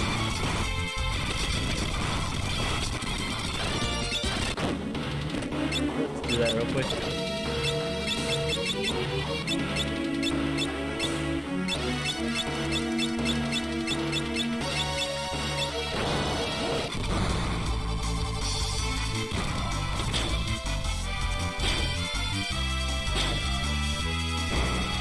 So used to having save states. Clearly. Whoa. Yeah. Right, just cutscene. Forgot about this. I stumbled on this on accident.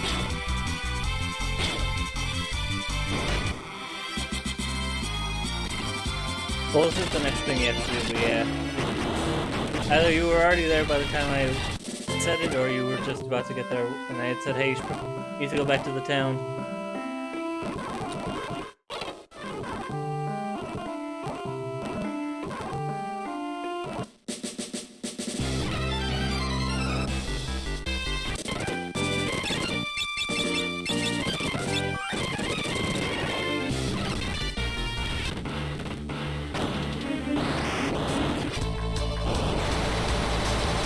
Haha, my flame ring protects me from your flamethrower, suckers.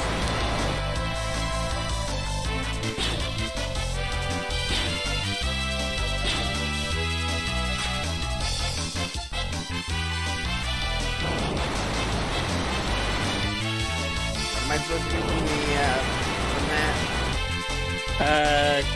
Go into... Did you talk to Sid Mitch? Oh, in the crescent thing? Yeah, did you talk to them in the airship? No, I didn't. I'll do that.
By the way, I think he missed when Bart said, how do we get that high? And I said, recreation drugs. You get some Pringles. And then once you pop, you can't stop. Like,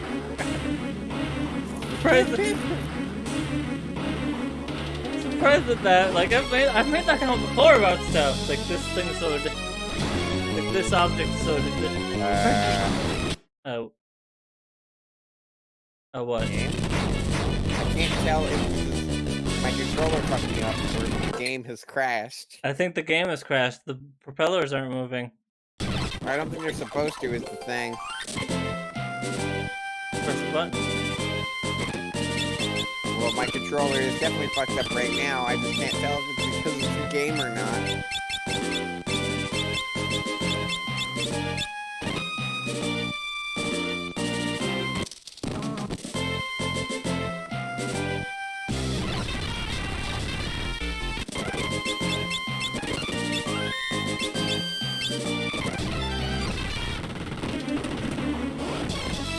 Alright, I'm gonna give it a sec.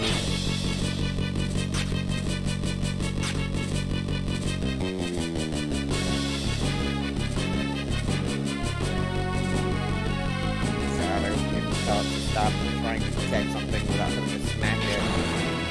Smacking breaks the damn thing. Not that it's much to break in the first place.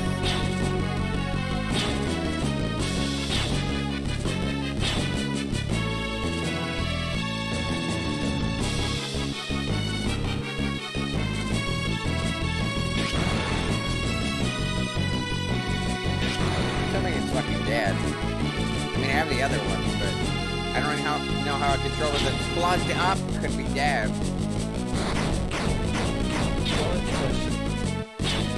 How is this broken?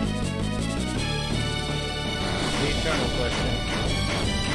The eternal question. We don't know.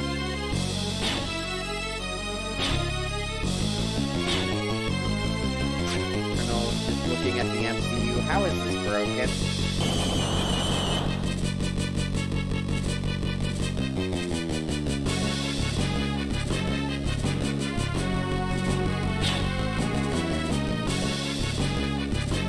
Come on.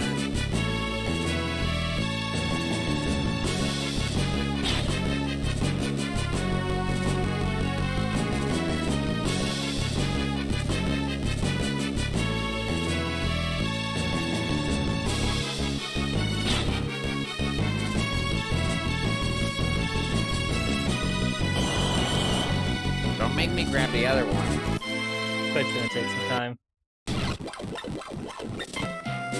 Mainly because I gotta hope that the berserkers are gonna hit the right target. Or at least they don't get pummeled by missiles.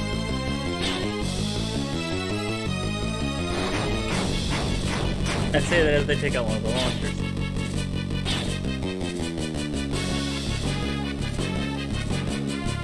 There we go. Jesus Christ. How do we plug it from the source?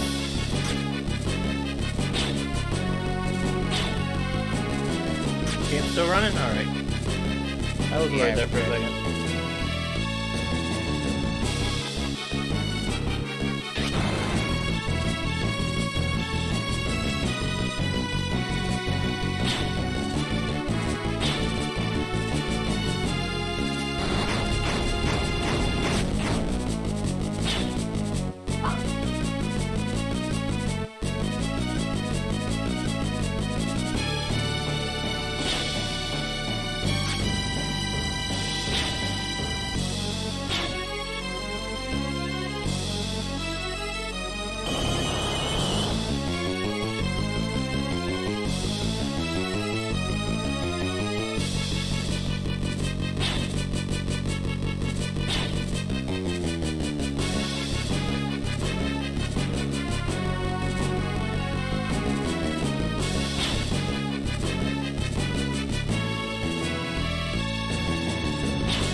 There we go, Soul Cannon down.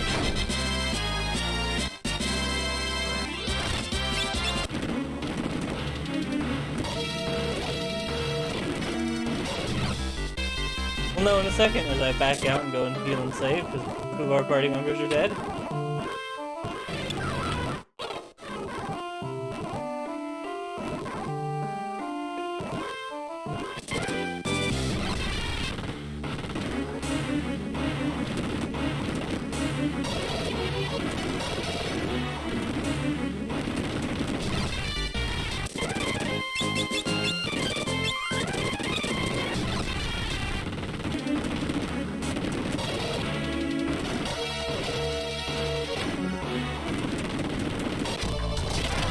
I like the invitation that you can fly around the planet in like mere seconds.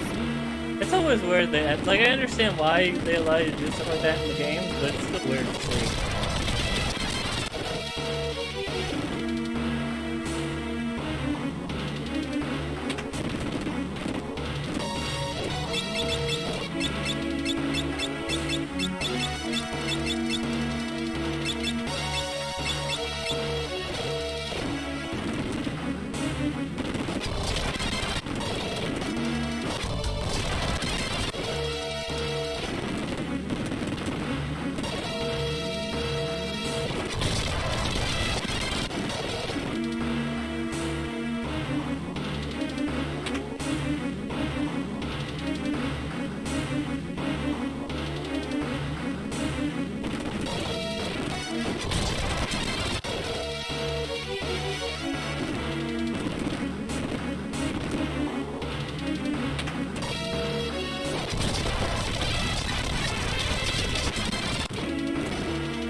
How is the burger?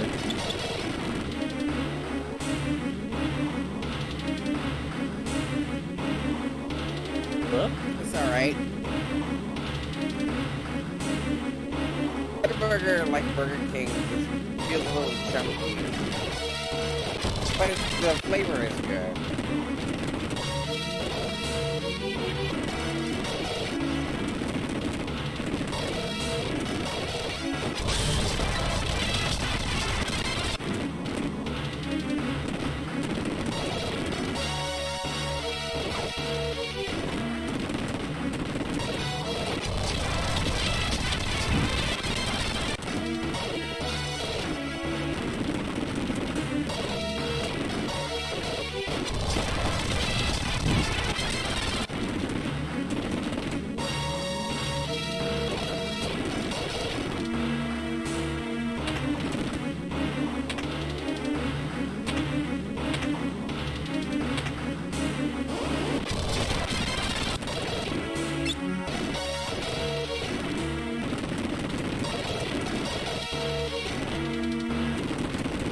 And there goes the turtle.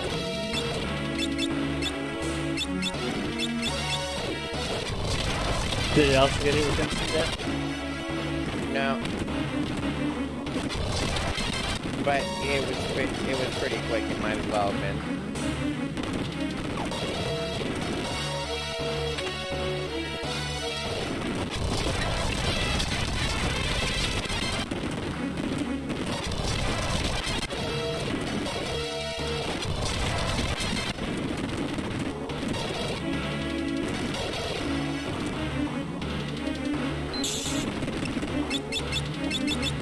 Oh, well that just feels silly.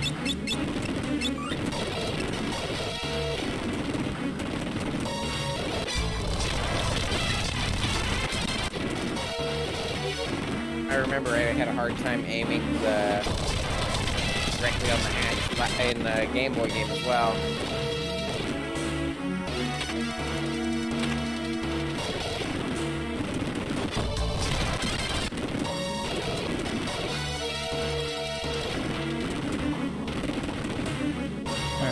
Yeah, well...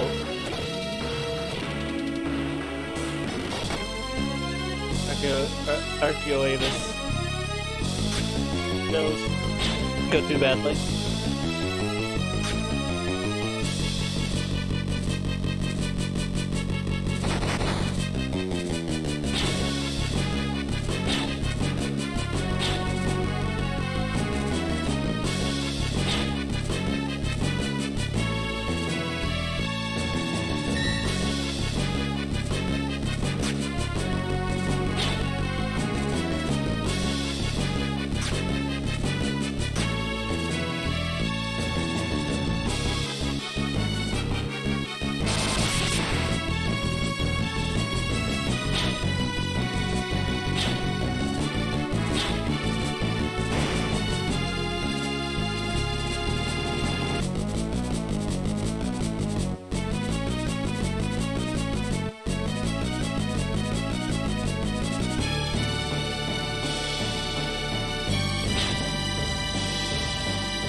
Yeah, Galaxy got his memories back.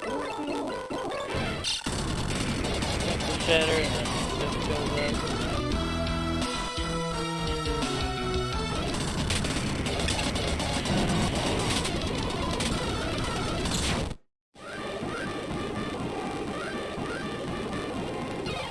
Ah, but that raises a question.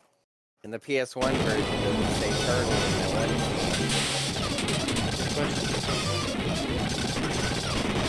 Won't find out for probably weeks.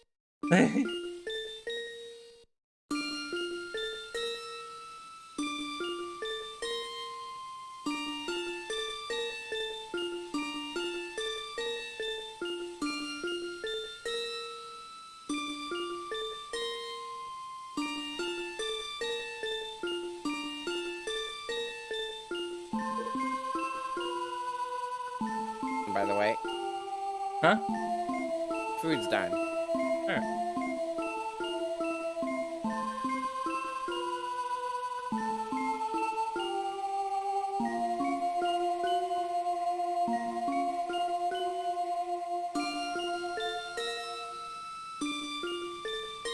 Yeah, that is not great, but could be worse.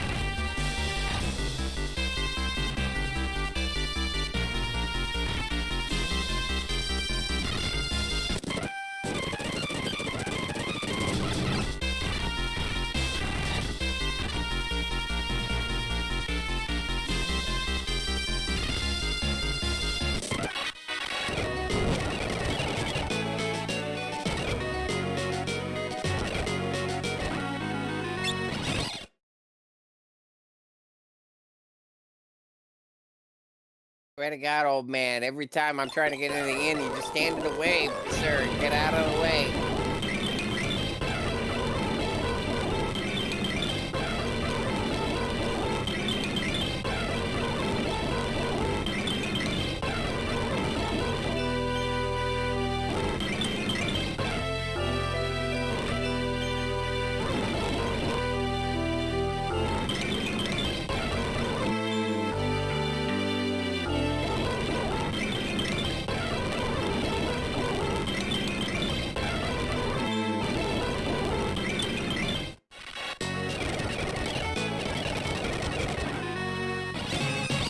I like that cutscene.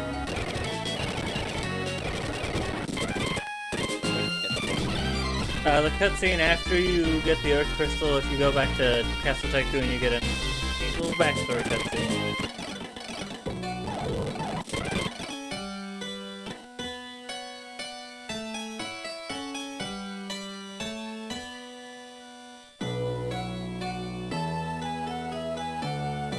Doing a couple of cutscenes that I just like watching, even though I've been fast forwarding through most of the story.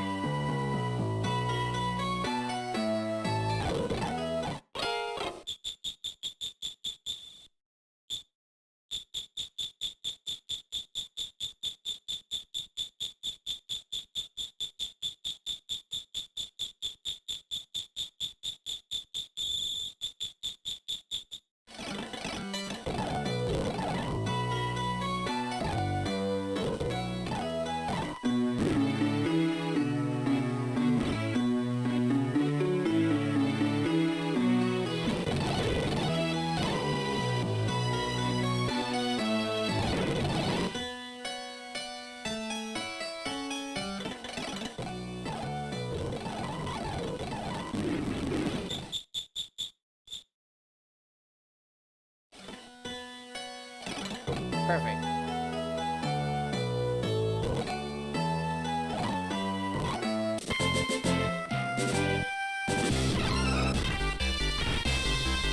It's so weird to have to, like, manage MP with the sword. It's just, like, it really doesn't matter. Yeah, I think you only waste MP. I think you only use MP when you cast it, not when... Yeah, no, exactly.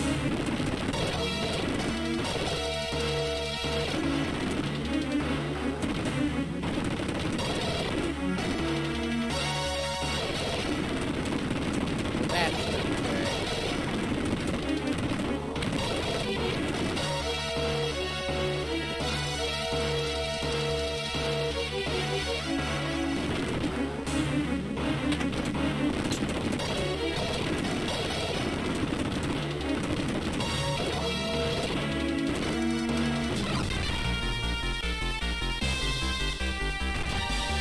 Oh right, I forgot to, like, final job, I've already said multiple times this is Quad Zerker, but final job, here we go. Here's our overlay filled with nothing but berserkers, alright. Everybody clap. theft, but you can't hear it.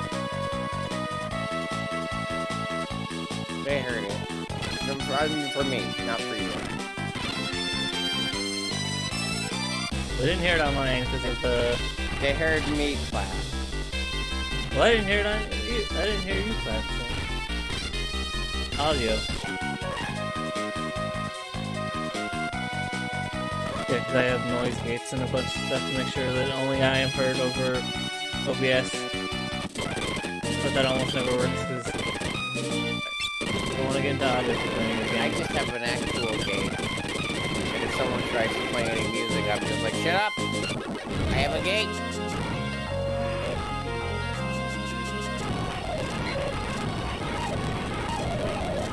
Man, I can't believe you're gatekeeping noise.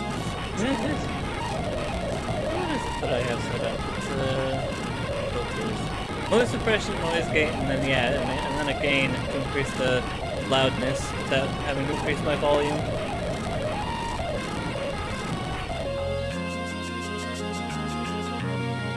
I got all flamethrowers the second time through, so if I had You got fire seen rings. the other one, I wouldn't have even remembered that was there. If you had fire rings, that would have been real nice.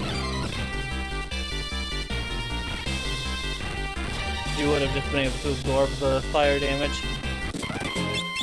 Ah, well, that would have just saved me like $60.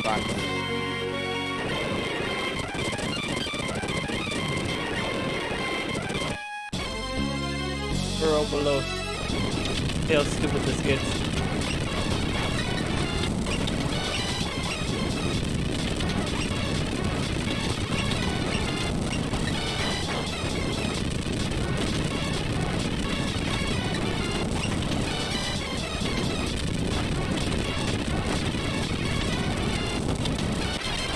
There we go. That did get pretty stupid.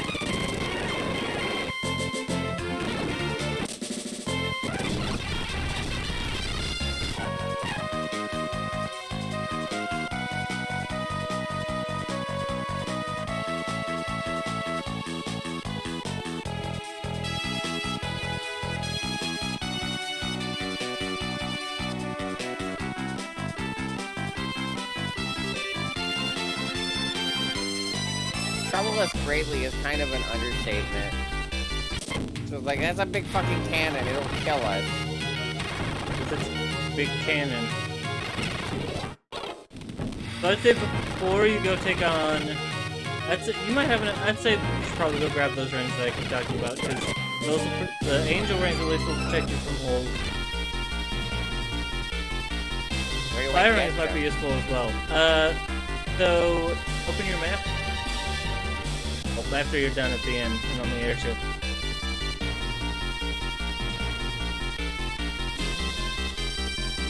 Be a town in the top left of the world that you can go to that has the rings.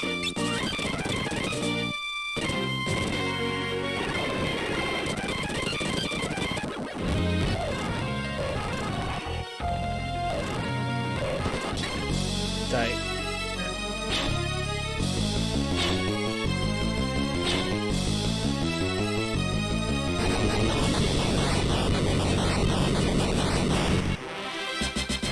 Dead. Open up the map.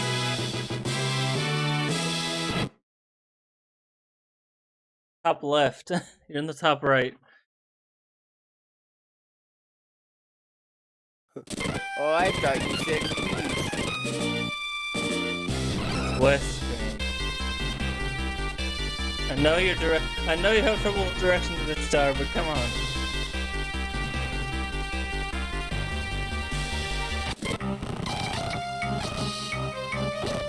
That's the town. There you go.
can't? Oh, that sucks. No, I can only afford one. I know, that sucks. You're gonna need a lot more than one.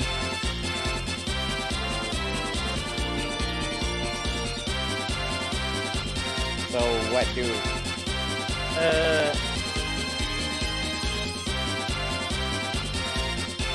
I mean, you could try it without the ring.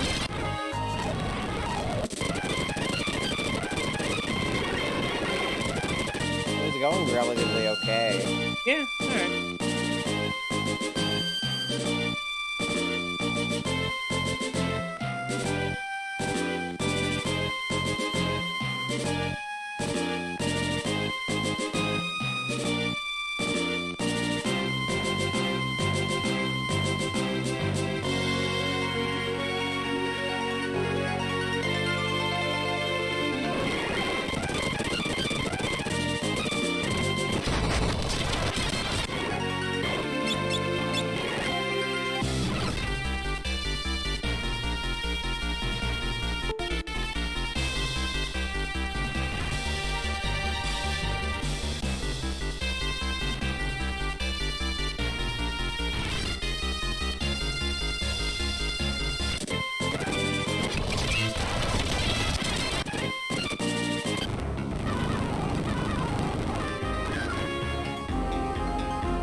Up again, that's why. But it's not to the point where I actually need to sleep. And even if I did, I wouldn't get that much sleep because it's so fucking hot in here. I hate it.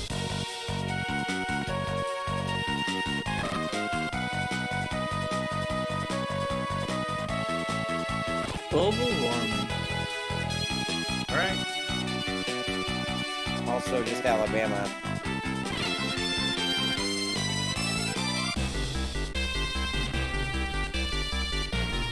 Fucking really? Okay. Ha! Old.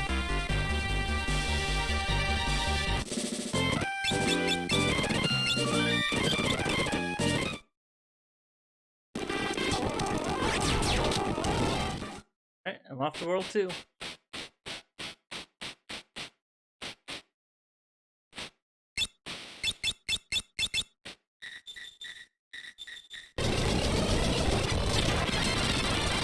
I'm just kind of pressing buttons at this point.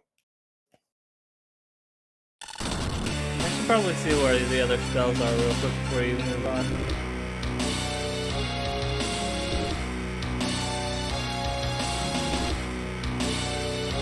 That's not great.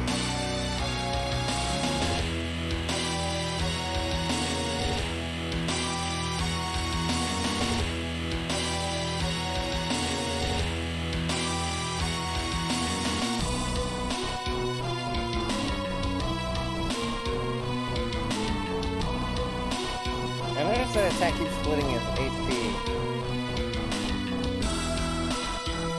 What's that? The fucking missile. Splits our HP. Please don't kill Ferris. Actually, I don't think it'll kill Reyna either.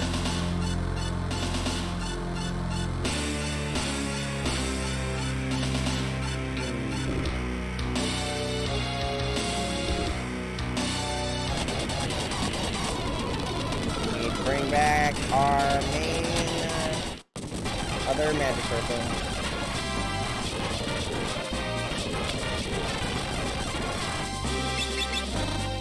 There it goes. And There it Caboose is dead. 13 XP, that's it?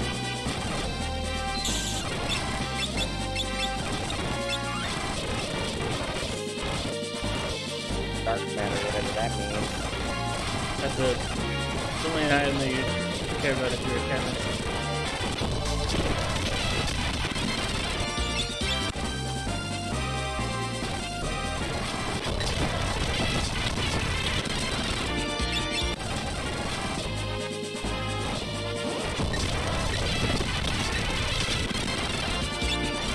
Oh god. Or it is. this, okay. I see what it is. Fuck.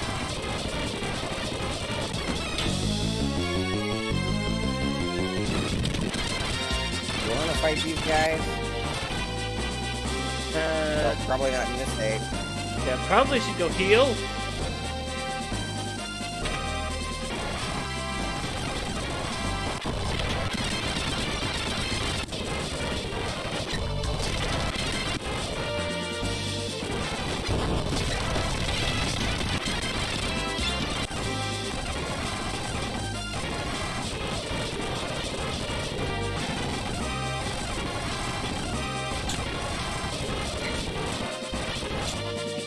Tell them they're gonna let me use a tent or not. They're gonna be assholes. You always assume that you need to go save.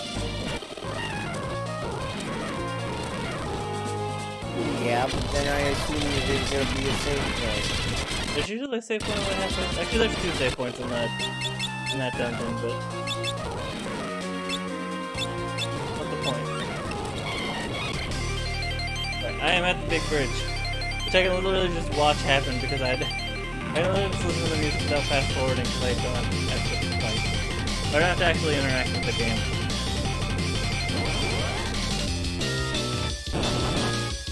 I will probably end my side after because I usually try and make sure that my 3rd session is in World 2 after the big bridge.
Backstrapper is not doing as much for me as I thought it would.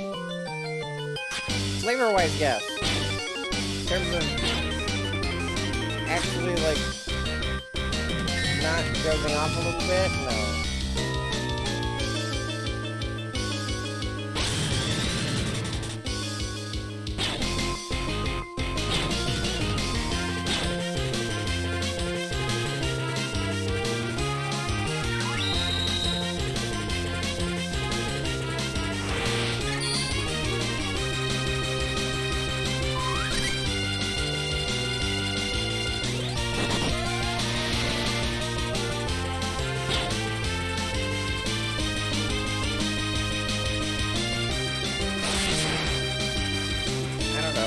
Have any weaknesses yet. So I'm just gonna keep punching and hope for the best.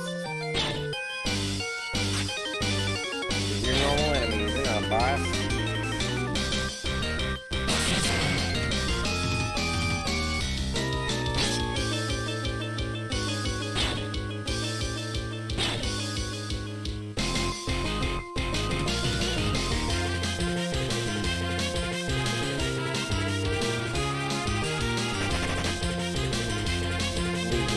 bad during that fight. I'm pretty sure he was just like one major hit of damage and that was it.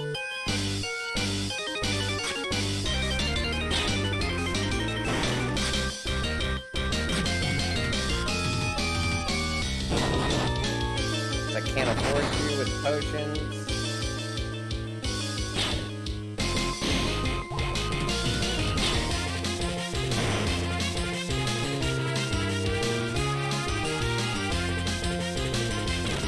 Yeah, wow, exactly.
Ah, shit. Just double checking to see I didn't miss anything.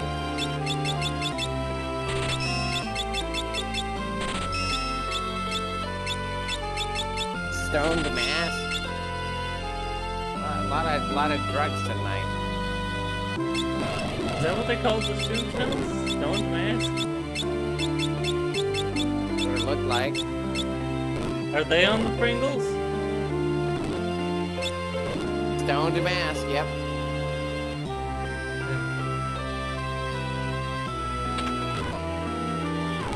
For some reason they intimidate me. I forget why. I don't remember.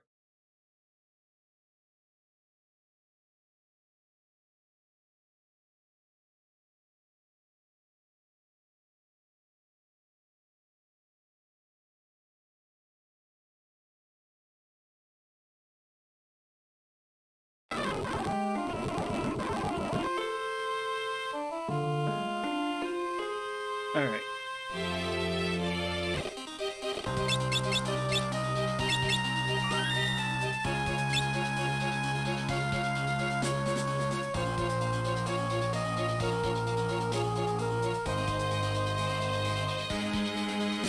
Now is a good place to stop on my end.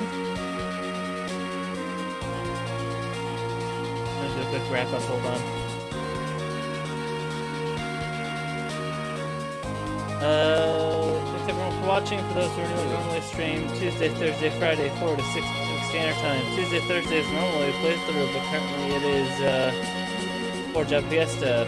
Friday is always Final Fantasy, currently is Final Fantasy 13.